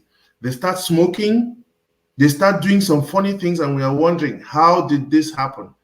We did not start the conversations early. We did not take time as parents to be able to address these issues. What are the conversations I am supposed to have with Kayla, who is 11? That's my daughter. I was very pleased with a friend of mine who told me the daughter is 16. She's in high school, but he's beginning to do what? He has just told her, every time you come once a week, well, you're going to dress up and we go out. I show you what it means to go to a club. That's father and daughter going to a club. 16. I don't want you to discover it and start. No, I will show you what it means, what happens. Okay? So it may be difficult, but all I'm trying to say here is, again, as fathers, we are protective of our kids. We are so scared. And in being so scared, the danger is we now ruin the excitement of it, so that when they actually get to it, we start saying, I cannot recognize my daughter anymore. When she goes off to university, you are no longer there. What happens? How do we deal with this kind of challenge so that our kids begin to learn how to become responsible, how to become successful, whatever that word means, how to be, live good lives, so that they don't make the same mistakes that we made? So that's an amazing question. And it has several facets. Again, it comes down to communication. You have described what epitomizes the very height of communication breakdown within the fabric of the family, which again is the smallest unit of society. What do I mean by communication breakdown, Lambert? and our distinguished guests. See, when kids are growing up, we forget that kids are mature spirits, as in at a very tender age. And I want to start with an example. I've given this example before. So here's my daughter. She is barely 7 months old. She can creep, she can just about stand and support herself. And I'm working from home and there's a stool that my laptop is on. Um, so she walks in. No, I'm working from home, and I'm in the living room working on my laptop. It's on a table, and to my left there's a stool. She she creeps into the room to the hall or through the hallway into the room, and then she uses the stool to support herself to her feet. And on that stool there's a cup, a plastic cup, and it's empty. Don't forget, my daughter is 8 months or seven and a half, maybe 8 months old, just about, or slightly under. Then there is silence, and you know that with kids, when there is silence, when nothing is happening, it calls for concern.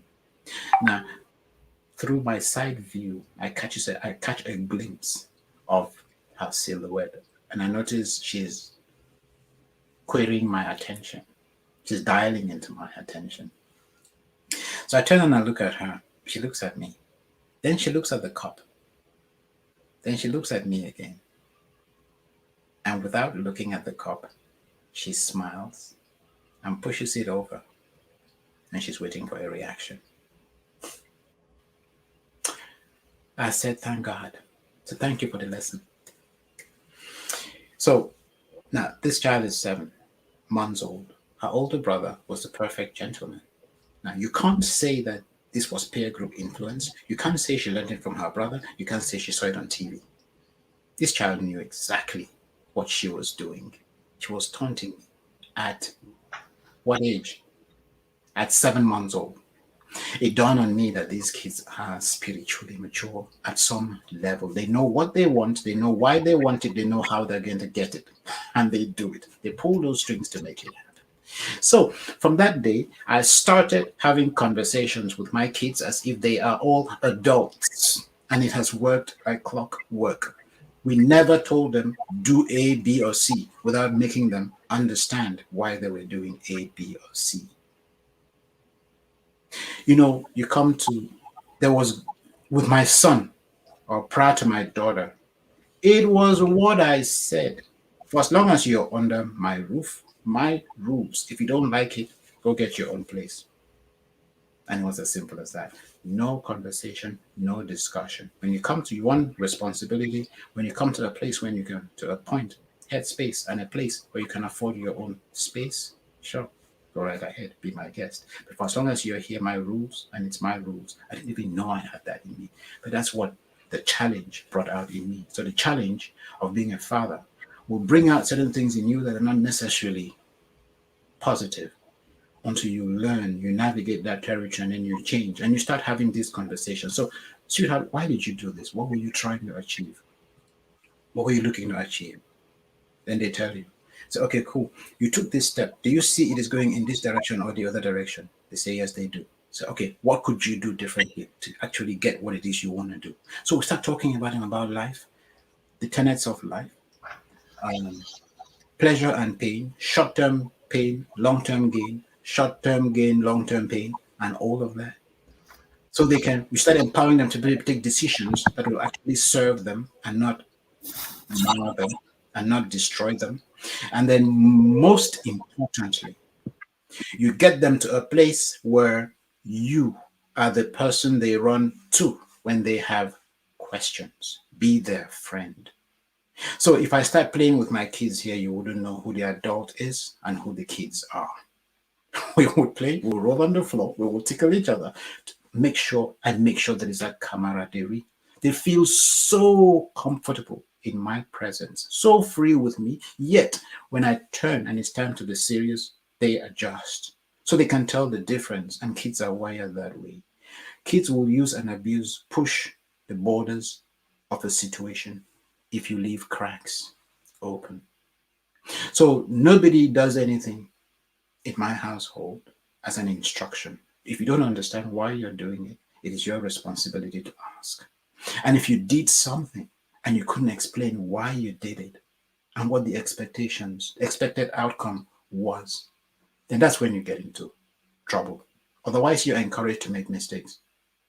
Make a mistake, learn from it. This is a safe environment because when you leave the four walls of this home, we will not be there to tell you what to do. Pick your friends carefully. If they're not enhancing you, they are draining you, they are depleting you, they are polarizing you. And that is going to be your decision. See, because who you become for yourself, who you become tomorrow, you're becoming for yourself and the difference you make. You're not becoming it for me. I may be proud of you, but I'm not responsible for who you become. I'm responsible for what I do to ensure that I provide an environment which is conducive enough for your growth. And that is the only thing I owe you. And outside of that, I owe you unconditional love. So if you decide today that you are going to become a druggie, that is your decision. I'm going to empower you. I'm going to tell you what it is, what the ramifications and repercussions are to these decisions. You will own them. You will take full responsibility for them. If you end up in jail, sweetheart, I'll come visit you. I'll do the best that I can do to be there for you as a dad. But you're going to have to take full responsibility for those actions. Pick your friends carefully. Be wise in the choices and the decisions that you make. Find who you are, the things that make you tick, and see how and what it is about the world that you would like to fix and start working towards that. So whatever job you pick tomorrow, you are fulfilled. You love doing what you're doing. What you're doing is a reward in and of itself, and the paycheck just gives you that extra bout of euphoria at the end of the month. So you don't wait to get paid at the end of the month. You are paid every day you go to work. That way you never have to work a single day in your life. You know what boys are like? My son and the computer and his Xbox and all well, PlayStation and all the different renditions of these things. No, we tell him these are the ramifications, these are the repercussions. The other day we watched The Social Dilemma together. These things are addictive. They are designed to be addictive. They are designed to hold you there and to keep you hostage. You can choose to be on the consumer side of these things, just as you can choose to be the one who produces the stuff that others get addicted to and others consume. You're going to have to start making your decisions today. And so your school is very important. You've got to do your homework. Make sure you make space for all of these. Once they are sorted, you can do whatever it is you're doing in this other domain. Nobody is going to be asking you any questions. And so that is the kind of empowerment that we give to them, making sure that if they have a problem, they're not calling that next friend we know nothing about. They're at liberty to tell us who their friends are. We've educated them on the kinds of friends that they should have. I will talk to them about boys and girls. There is no conversation that is off limits because, by and large, what these kids know, Lambert, you and I don't know. When they go out there, what they know, what they are exposed to. See, we bask in a cocoon of self-deception and self-delusion, thinking that we can protect these kids. We have no idea what they're exposed to when they go out there. With all the social media, they have access to anything, or they have a friend who will have access to all the things we think we're protecting and shielding them from here back at home. And guess what? When they come home, they play by the tune of our fiddle. We want them to look naive, they act naive. Anything to shut us up. When your child doesn't feel free enough to have a conversation with you, to talk to you, to run to you with problems, like my son, at how old was he? 11, 12? I can't remember. And he had a girlfriend. So I asked, what do you do with this girl again? And we just love each other. So, okay. And how's it going? So we had that conversation. And when he says that, it's all right, cool. How are you? Empowering? How is it empowering you? How is it empowering this person? Are you aware of this? Are you aware of the other? There's no place we would not go. And then, of course, his heart got broken. And that was an opportunity again for a conversation. So we talked about emotions, we talked about love, we talked about what love actually is and what love is actually not. And so he got over it, he dealt with it. 11, 12-year-old, he has a broken heart. Don't ask me. I didn't know that growing up. I didn't even know that it was possible at that age. But so those are the things. the fight between the world out there, the Wild West, and the world in here, and who gets your kids' attention. Who has their ear is the question you want to ask yourself. If you have their ear, you're doing great. If you don't have their ear, there's work to be done. So before I let you have Alemanji, welcome. Sorry, I think you're struggling to get this, but I think this is an important topic. Our generation is the one that suffers the most because we grew up in one culture and now live in another. Our kids, however, won't, fortunately or unfortunately, have to go through such. Kudos to this multicultural generation. So I think in one sense, yes. Um, they are growing in I would say many cultures, because I know when I tell my kids, say, Daddy, where are you from again? Cameroon? You have to go and show them on the map where that is. And when they hear some kind of things, they're wondering whether you are from space with that. But again, that takes me back to the point Dr. Minang made earlier on, which was more the fact that when kids are transposed into one culture from another culture, there's always that fight. But even within this culture, this multi-dimensional culture that they're growing up with, we, the parents who grew up in one different culture and are now in this culture, we become a kind of a barrier in a certain sense, because they're looking at us and say, Daddy, that thing was from your age. If we, I mean, again, I don't think that is as simple as because they are in this generation and they are having these multiple things. We ourselves are contributing to that. We are contributing because we are from a different culture, having had them here in this culture, and we are trying to, the point we made earlier on, bring things from our own culture into this culture without looking at the environment. You are a musician, you play the organ, you know about transposing and how all that. We talked about that. Again, BK, up to you to, I don't know, what's your take on that? Let's have Alem's contribution, shall we? I'd like to read it again. So, our generation is the one that suffers the most because we grew up in one culture and now live in another. I want to look at the word suffer. See, because Alem, by the way, great to have you here. It's a pleasure, brother. Um, Suffering is being in a situation which you do not like, a reality that does not fit your model of the world, and you feeling like there's nothing you can do about it. So I guess the question I'd be asking you, Alan, is, or I would like us to ponder on and ask ourselves is, are we truly suffering? Because for anyone who is adapting and changing, Alan, now you have come from that culture and you are conquering this one, Kitron, America. That is an amazing enterprise. That's an amazing concept. And you are using it to go places. You are using it to form, reform, and transform. You are using it to take things to a pedestal you otherwise would not in a culture that you, if I understood you correctly, are a stranger in and a stranger to. Yet you're breaking grounds that people who grew up in this culture can't and will not, given 2, 3 lifetimes. All I want to say is we need to be careful about how we, not careful. All I want to say, which is what I said before, is that in life we tend to delete, distort, and then generalize.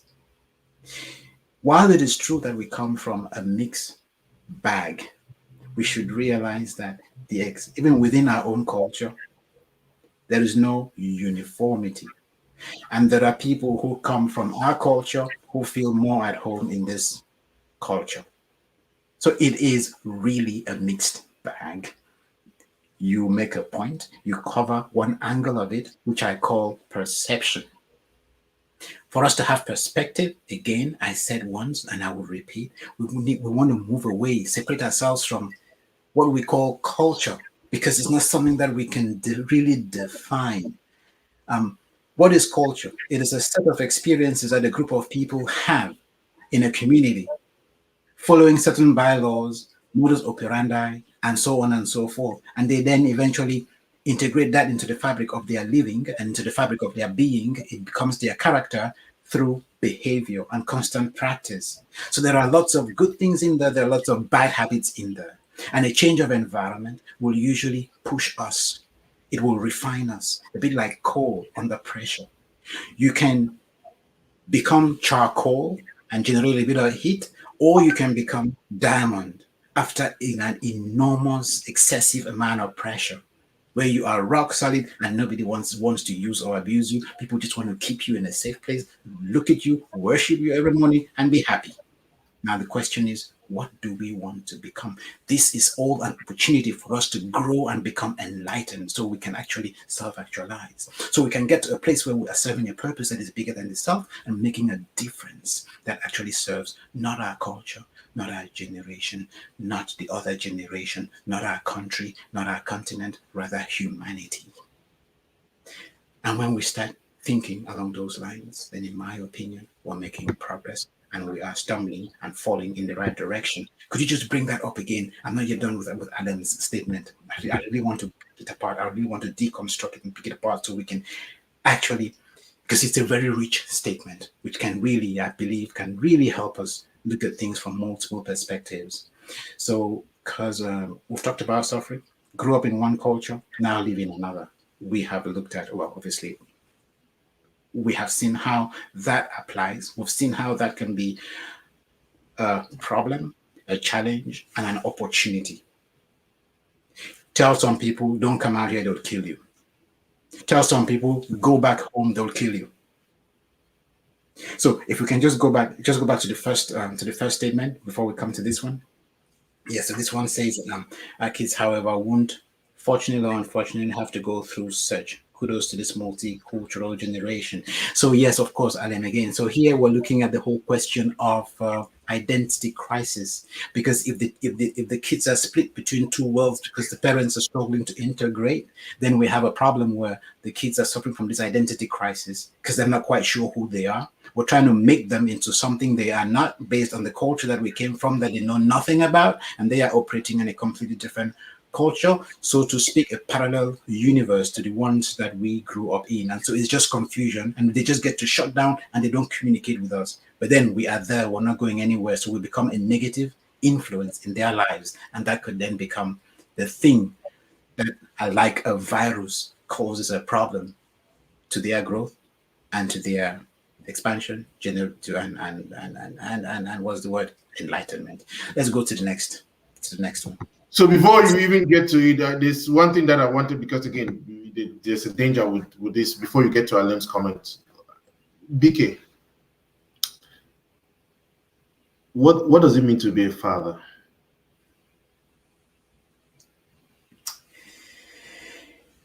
What does it mean to be a father? So let's look at the transition. A father starts as a man, right? Mm-hmm. So you start, what does it take? What does it take to be a man? You come to a place where you can provide safety, security, and comfort, both psychological, spiritual, emotional, and physical. That's a man, right? And you can provide all of that for and to yourself. What does it take to be a husband before we then come to a father? Because that's a natural progression, right? Correct. What does it take to be a father? Having been a man and having been in a place where you're operating from a space of independence, you decide that you want to become interdependent because you realize the potential and the fruits and the possibilities, endless possibilities that synergy brings. The sum or the whole is greater than the sum of its parts. And so you find someone with whom you can be vulnerable, someone you can trust yourself to grow with, someone you, again, trust yourself to grow with, which means it's nothing to do with what that person is doing. You trust that whatever that person throws at you, whatever curveball they throw at you, you will have the steadfastness, the fortitude, the tenacity, and the goodwill to deal with. You will get into that situation and you will leave it better than you met and or found it. You will get into a situation or a conversation and an experience, and you will come out of the richer than you went in. And you make that your responsibility en premier temps. You make it your primary responsibility and you take full responsibility for it while holding them accountable and not necessarily telling them who to be and or how to live. That is what makes a husband. So all the things that made you a man, now you are doing, you're using, you are enhancing yourself through the enterprise of that man-woman relationship or spousal relationship, so to speak. What makes you a father? I'm sure you would agree with me that the way you talk to yourself when it's just you're taking care of is one thing. You can be critical, you can be hard on yourself, you can tell yourself anything, anyhow, anyway, any time of day. When you now have to deal with someone else, your spouse, the way you talk is going to have to change, which means you need to learn a new language. Fortunately, the whole concept of falling in love forces us to be soft in the way we communicate. We are tender, souplesse, tendresse. We exchange, we flow. It's a dynamic, it's a continuum. There's no you without me because you and I become the one that makes the whole. And if there is conflict or lack of harmony, I feel separation and it causes something in me. It causes a pain that I just want to alleviate. And that pain forces me to want to come back closer to you, where we are greater as one, as opposed to two separate entities.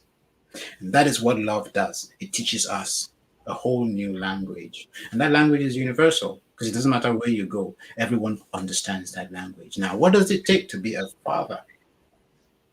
The exact same thing. Now, the difference is you're dealing with someone who is 100% dependent on you. It means communication again changes. You're going to have to learn how to meet them at their point of need, not at their point of want, because they're going to throw wants and needs at you, and you're going to have to decipher what is relevant, what is a nice to have. You're going to have to be able to tell a tantrum apart from a need, and you're going to have to meet them at their point of need, help them grow, and make a distinction between those needs and those wants. And it requires a whole different skill. So you would notice that these are all different challenges, and what is the primary goal, objective behind each one of them? To make you, me, you, Alemanji, James, all the fathers here on the platform, and myself grow. So it's really all about us. That is nature conniving to ensure that I can be the best that I can be in order to be of service to humanity. It's not necessarily about my spouse. It's not necessarily about the kids. Because at some point, these kids grow and they leave. What do I do? Do I start spawning other kids? No. My neighbor becomes my child. The community becomes my brother, my sister, my children, my parents, and my grandparents. But then I would have had all the training that I need from where? Within the family. I would have been endowed with all the capabilities that I need in order to go out there and serve in a way that empowers, motivates, inspires, and grows people. So that is what it takes to be a man, a spouse, as a husband, and a father.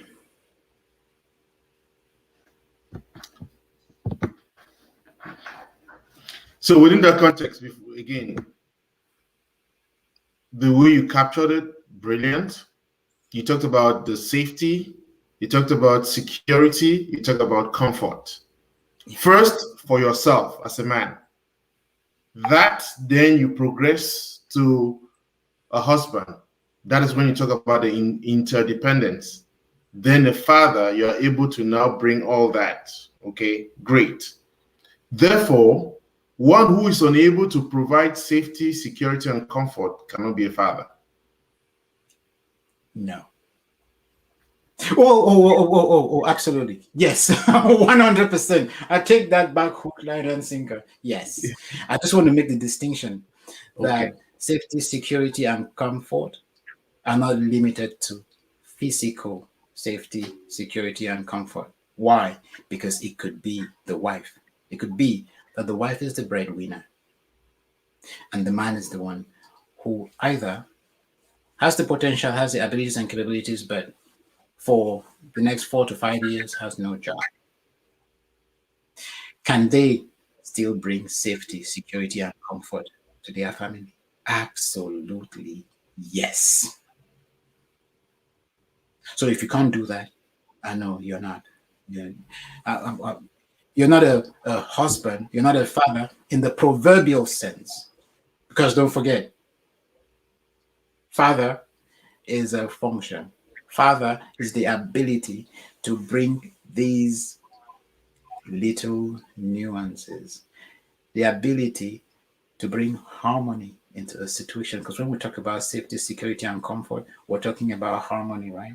When we talk about harmony, we're talking about peace as opposed to lack of peace or lack of ease, which is dis-ease, which is stress, and distress. And when we live in that place, that is how we create disease. So, talk about fatherhood. You are talking about this whole harmony that we talked about. And in order to be able to coordinate all of this, we're talking about leadership. So, if you can't be a leader So like that, no. thank you for that distinction, because again, that is precisely where the challenges we are facing. Because the one point that we made today was about the transposition of some roles that we're used to back at home, where the man is a breadwinner. So here, if the woman becomes a breadwinner, it's a problem. Insecure vulnerabilities become insecurities in that sense, Thank and we you. are unable to. But even when the woman is a breadwinner and you're able to provide the leadership in order to make all the to provide that synergy, it takes a lot of work to do that. And before I come to Alem's comment, Jude says something which is important. The adjustment processes in the diaspora usually push first generation immigrant parents to the lowest rungs of the economic ladder, where they are forced to survive on menial jobs. Most of them speak in an accent that is looked down upon, and this engenders a revolt.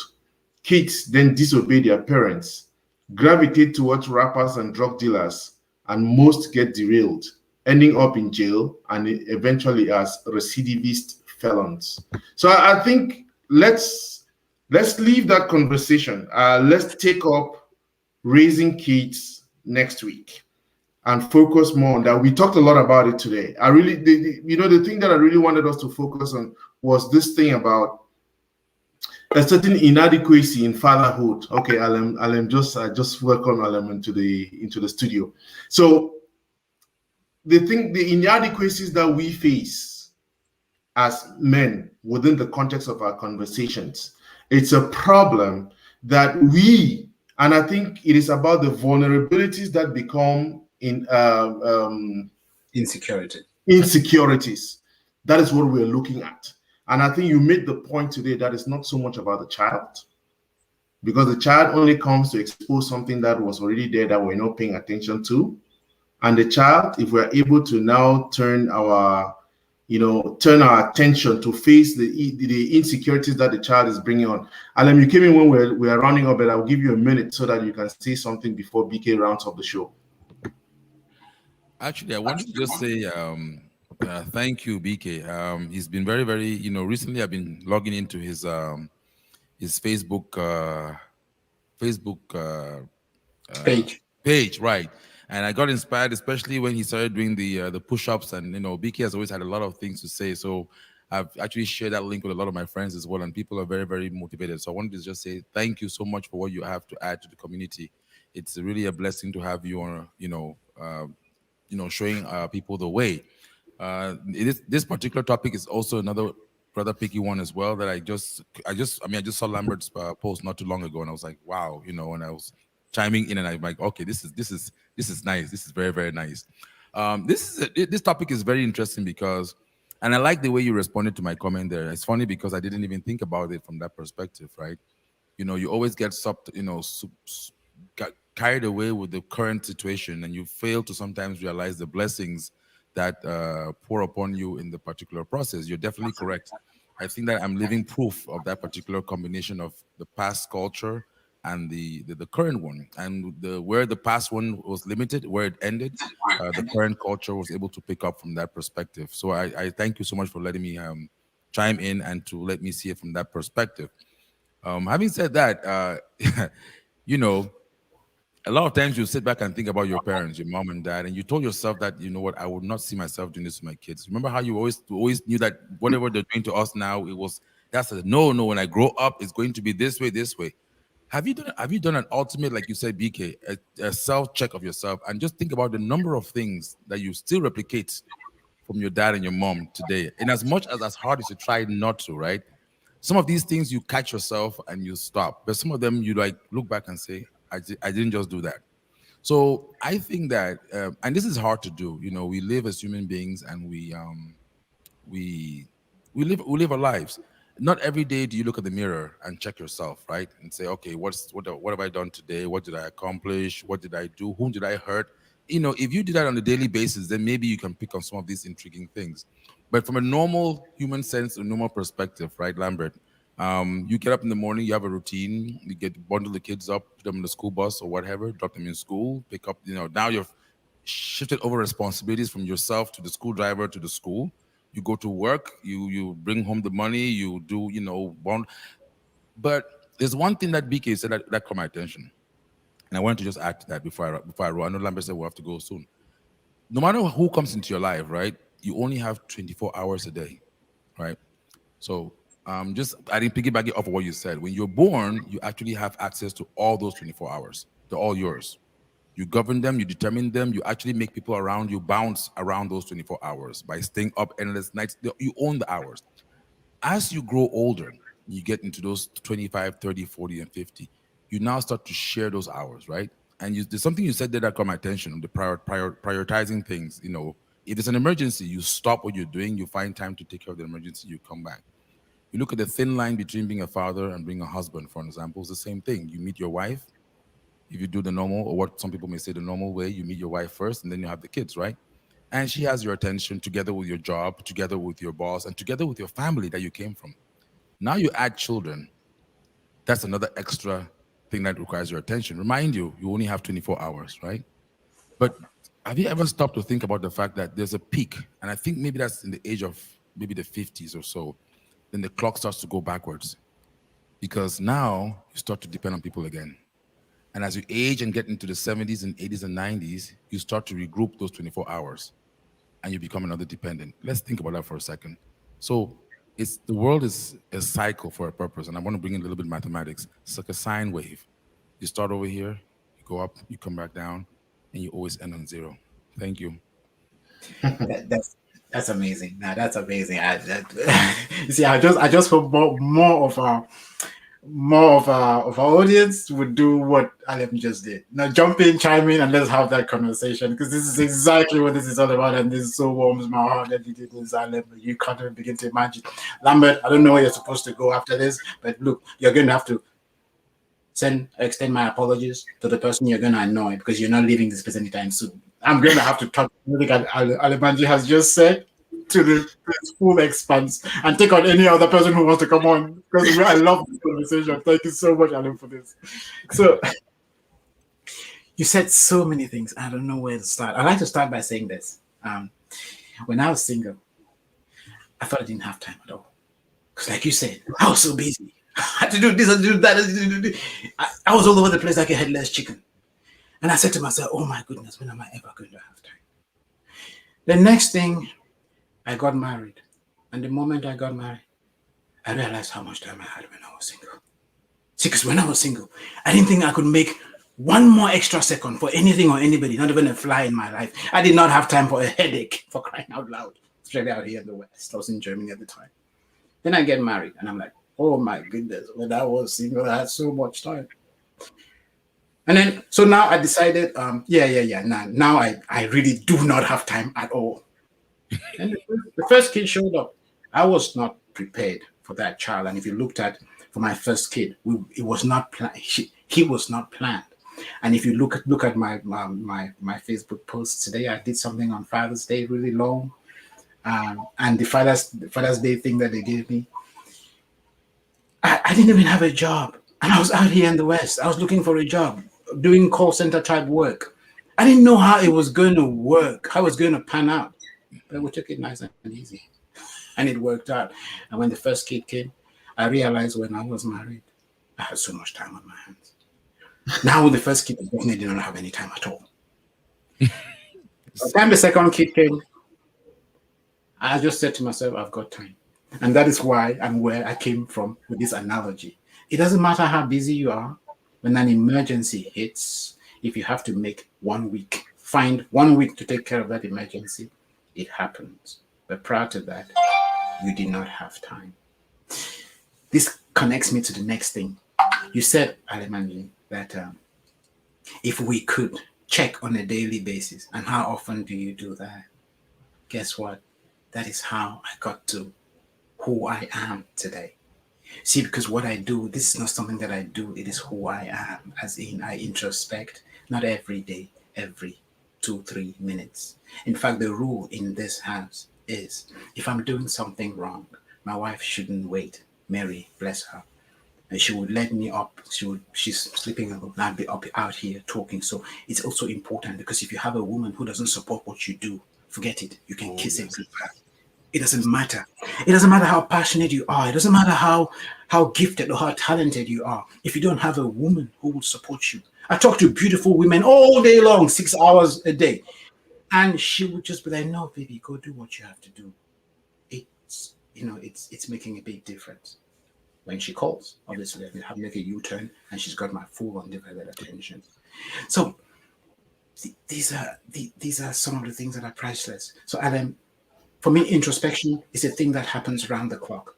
In this house, if I'm doing something wrong, I tell her, don't wait for when I'm in a good mood. Don't wait for the right moment, because the right moment is now. Whether I want to hear it or not, let us use it as a proof of my love to you. If my problem is more important than what you're feeling right now, then we should not be married. If you have to wait for me to be in a good place, for me to calm down, for you to have that conversation, sweetheart, I can weave words. I can be a bit of a wordsmith, which means I can talk myself out of a situation. Whatever it is you want to say to me when I'm calm, I could say it back to you 10 times better than you could ever say it to me. And we both agree, right? So if you talk to me when that demon is present. Because if you wait for me to calm down, then you're talking to the person that you love and the person who is there for you. The demon is out in the Bahamas somewhere on the beach sipping gin and juice. You're wasting your time preaching to the choir here.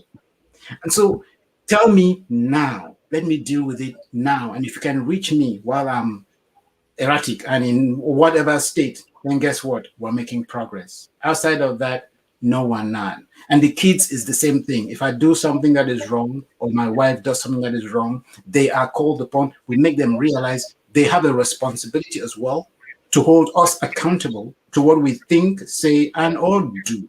So they need to keep us in check, correct us, challenge us. And they do just that. So we can't tell them something and do something else and think we're going to get away with it. No, they will tell us. The other day I went and I slept in my son's bed. He'd gone off to school. I needed a short nap. I went to his bed. Obviously, I did not want to undo our own bed because we do our bed in a very nice, complicated way. He does his. He just throws a cover. He just throws a cover on top of his thing, and I thought, okay, good. I would scatter that one instead. So I went.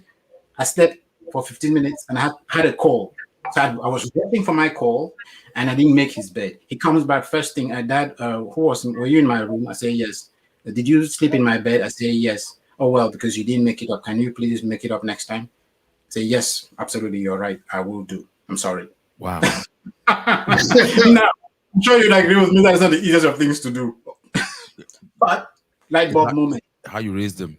Exactly. And it's difficult because you're trying to, it's like if you're honest with yourself, you cannot have the rules only be one way, right? And I think that's the most difficult African parent challenge. If you look at the difference in the cultures, yes. Issue is that in the African community, and it has its own pluses, don't get me wrong, because we are who we are today thanks to that culture. We are able to survive in this society today thanks to that culture. But like I always said, that culture has its limits where it ends and then the other one picks up. Begins. If you were to tell a typical African father that, listen, you slept, you left me, you lay in my bed. Don't tell us what happened. Why would you even have the courage to say that in the first place? Yes. That's you know if the thought would not come across your mind. You might not live to tell that story. Right. So, Oh, you BK, guys, nice seeing you guys again. This is nice. I think, again, like I said, I like us to carry the conversation about parenting to next week and Okay. to focus really on, again, it's part of the conversation we had today, but I'm sure the conversation today, I really wanted it to focus on how when we have kids, we tend to use the kids to become our football for our own personal things, isn't it? You are now angry with your wife, you focus only on the kid. Their wife is angry with you, she's focusing on the kid. So we start kicking the kids around like football. And then we blame them for everything that, oh, the before you came, everything was fine here. And I think the lesson today has been that really, if the child has become a challenge to your relationship, then you actually have to look at the relationship even before the child came. There was a problem there that was just exacerbated by the coming of the child. And I think for me, Actually, that's the yeah. greatest takeaway from. And again, you fatherhood. There is no fatherhood without motherhood. Okay, it has to be that kind of. And the problem in this is when we get into competition with each other, that we are not supportive of each other. And I really love the three, four things that you said about safety, security, and comfort. It is first for yourself, then a wife, a spouse, and then for the child. And it doesn't mean that if at a certain point you're not able to provide that, it doesn't, you are no longer a father. It's how to take leadership of that current situation and be able to make sure that the security, the comfort, and the safety are present. Alan, any last word before I get to BK? I know you wanted me to stay on here. I, I had a question for BK, but let me just put that question in, and then he may find a way to wrap. You know, BK with words, he may find a way to Yeah. wrap it into his closing statement. But I think that the fundamental, right? What's the difference, in your opinion, between a father and a dad? Right? It's a terminology that some people just play around with. If you look in the comments, I mentioned something that is, it's difficult to be a father and a friend to your kid, right? Because we always associate father with the strict person, iron fist route, and then a friend is someone that you open up to, share your life, but and your story about your 11-year-old telling you about your boy, telling you about her girlfriend just blew my mind, because again, it's like, man, I need to come and spend some time with you. Just check out how you do things, because you're doing things that are things that are, we're looking like, okay, all right, not bad, not wrong. I'm just saying, just different, right? Especially at that age point. I have a 14-year-old who's going to high school, and it's funny because it just occurred to me a few months or weeks ago that, wow, this girl is going out. Like, she's checking out.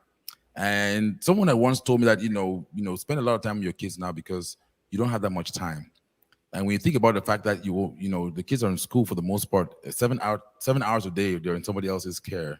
And you come back in the evening, you're at the dinner table. If I told you on the dinner table, you really only have summers and your time is really, really limited. So you might say this child is 2, 3, 4, 5 years and she's going to leave when she's 18. That's not true. She's gonna leave pretty soon, right? So that question was for BK, but my closing remark, Lambert, I don't know how closing. How do you close this kind of thing? I mean, how do you close? It's we all, even within our I would say the older culture, right, that we grew up in, even then we grew up differently, right? People grew up in different parts of the cities, people grew up in different parts of the villages and everything else. Now all the three of us are blessed because we all went to the same boarding school. And so, if you believe it or not, those 7 years that we spent together, or 5 in some scenarios, helped us to appreciate and understand other cultures that we came from. So in a way, we were trained for this scenario without us being conscious about it, because first of all, we went to one of the best schools in that country. We even had cultures that came in from the UK to run the school, and we were able to, among ourselves, trust ourselves and grow up with I'm about to say boys and girls, grow up with boys who came from different cultural backgrounds. People who took first in class here, third, all of a sudden found themselves taking seventh and ninth, and you had to associate with them. People stole people's socks and everything. So by the time you left that school, we were already groomed to be able to tolerate and to adapt, like BK was saying, to other cultures in our subconscious. And I think that has helped to make us who we are today, and he was saying, be able to accept somebody else, like your wife or your spouse, and also accept your children, because you did that from way back in secondary school, back in Cameroon. Now, a very important question that will be my closing. I think will fall along the lines of a reminder to all of us out there, that our spouses are our spouses. These children will come and go, right? The kids will come and go. It's a temporal thing. It may sound like 18 years, right? At the end of the day, you buy this fancy house, 4 bedrooms, drive in 3 cars, put the children in college, and guess what? It's going to be you and that woman. You and that woman. So what have you done? If your time was centered all around the kids, when the kids have gone, you have nothing. So I'm saying this because BK made a point, and I want to put it in another perspective. The kids are like a little microscope, right? It opens up, it shows you it's there to open up your relationship, and you see what you were not seeing before. Before you had regular glasses. I used to laugh at late brother Nobra's glasses, like they were nice and thick. That gives you a very good example. But I think he was wise because of those glasses. He could see things that we could not see, right? So the kids are like that glass, and they let you see into the relationship. Now, the truth of the matter is, when they're gone, they have their own. I mean, BK started at 11, some people start at 15, 19. Those kids have their own relationships. All right. My 9-year-old daughter right now go to a birthday party. Normally you go with them and they're like, oh, daddy, this girl goes in there. Bye, daddy. And I'm sitting there like, huh? I just became the side man. No, it's a reality. I just became the side man, the driver with the keys. You drop off at the dance class. Are you going to stay? No, don't worry about it. I'm with my friends. That's reality check for you. So when she gets to high school, now you're an embarrassment. I got one more 3-year-old, my boy. I'm like, you know what? You're not going anywhere. I'm hanging on to that because I'm seeing reality. No, I'm seeing this. See what your parents could see at the high, you cannot see on it. What your parents can see sitting down, you cannot climb a tree and see. That's becoming a reality. That's an African proverb in different languages, but it's becoming the truth. When those kids go, what do you do with your life? What do you and your wife have together? And that's how I'm going to conclude. No, thank you, Alam. Again, for the sake of those who are still on, I want to apologize. I never do this, and BK can testify. I've never brought on any other person, but I just did. Alam is my classmate and is my friend, so he has the privilege of coming to the studio. It's not that the rest of the people are not, but again, he's been rich. I really want to thank you, and I think we can get these conversations regularly. BK and I are on every Monday. Today is exceptional. This is the first day we would have gone 2 hours, 30 minutes. We are almost there at that mark. We are always 1 hour, 30 minutes and more. But again, this is just an invitation, Alan. Next week, if you want to, let's talk about it behind the scenes. BK, okay. I know you can go on today for the next 4 hours. I can leave the studio and you can go ahead. But I will not do that because that is late for you. Madame is waiting. So let's hear you. Yes, we have to remind BK of his own words. Madame has given you some rope, but don't stretch it now. I shouldn't stretch it, absolutely. No, I know. I'm wise enough not to do that. They shouldn't give me rope long enough and I use it to hang myself with. Or tie a noose around my neck. So, Alan, I think you concluded. There's really not much I can say. What you said is so beautiful, so well articulated. If it were all down to me, I'd leave it at that. I'll just add a few things to what you said. What you really articulated to package in a short sentence or in a phrase is you pretty much shone the spotlight between the difference. You shone the spotlight on the difference between sight and vision. And what the children do is they help transform our sight into vision, where we're not looking at where we are and what is happening here. We're looking at where we're going and how we get there. And that is the gift that kids bring. They accelerate that growth in the life of a family. Others may get to do it through careers and all whatnot. Kids will accelerate it within the family, and they make you a better boss or leader even at work. That's true. That having been said, let us come to the question that Alemanji asked me. What's the difference between a father and a dad? So really what I described the whole time was a dad. Because a dad is showing up as a father. Because what is fatherhood? Fatherhood is donating that sperm, that gets transformed into a fetus. Is it a fetus? And then develops Mhm. into a child. Is that correct? Yeah, exactly. So that's all that a father is. You contributed to bringing to birth. You contributed to bringing life onto this planet. Now, having brought life into this planet, how does that life find its own way? How does it stand on its feet and become the best it can be with the resources that it has? It takes a dad to do that. Perfect. So you could be a father, an absentee landlord, you still remain a father. Because hey, that's the person who put me to birth. That's my father. Your dad then becomes the person who accompanies you on your journey and helps make you who you are. And again, I come back to the one word, the one expression we always use here. Words are just placeholders, and they carry the definitions that we imbue and imbibe and endow them with. So words mean absolutely nothing until we give them meaning. So it's very easy for us sometimes to get entrapped, to get caught in the crossfire of words because we understand these words differently and we use them differently, whereas we're all telling the exact same story. And that is the cause of many an outbreak, many a disaster in several families. You go and you talk to these families and you really get to the bottom of what it is that was affecting them. And you realize all along they were saying the same things coming from different angles. And so they thought they were saying different things. So they would walk past and talk past each other, fail to communicate, and it would then serve as a recipe for disaster where they were actually looking to build. We are responsible for ourselves, our actions, and we are accountable to each other. If we can come as a community and have these conversations, that is where the healing occurs. It is not in solving problems, it is in having these conversations. The energy that is trapped within us gets resolved, and when it gets resolved, universal energy can flow through us and we become a conduit for good. We start looking to give and not to receive. Thank you ever so much.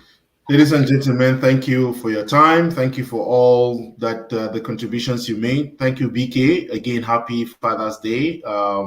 A couple of weeks ago, I think Europe has its own Father's Day, and now the US. I don't know when Africa is going to adopt its own Father's Day, and I don't think they actually need it because fathers are always there. But if there's any one thing, Alan, thank you for coming in. Yeah, as usual, this show is meant to build synergy, isn't it? You come with the energy, you just need to show up. That's the only thing I will always say. Thank everybody for being here. We are going to continue next week to talk about the challenges of fatherhood, but in this particular instance, we are going to be talking about children, parenting styles. And Jude has a comment. I will leave that comment for next week. I have a beef with authoritarian parenting style because parenting is constantly evolving. Let's talk about that next week. I want to thank you all again. Go to my YouTube channel, like it, share it, do whatever you like with it. And until Monday next week, ciao. Thank you.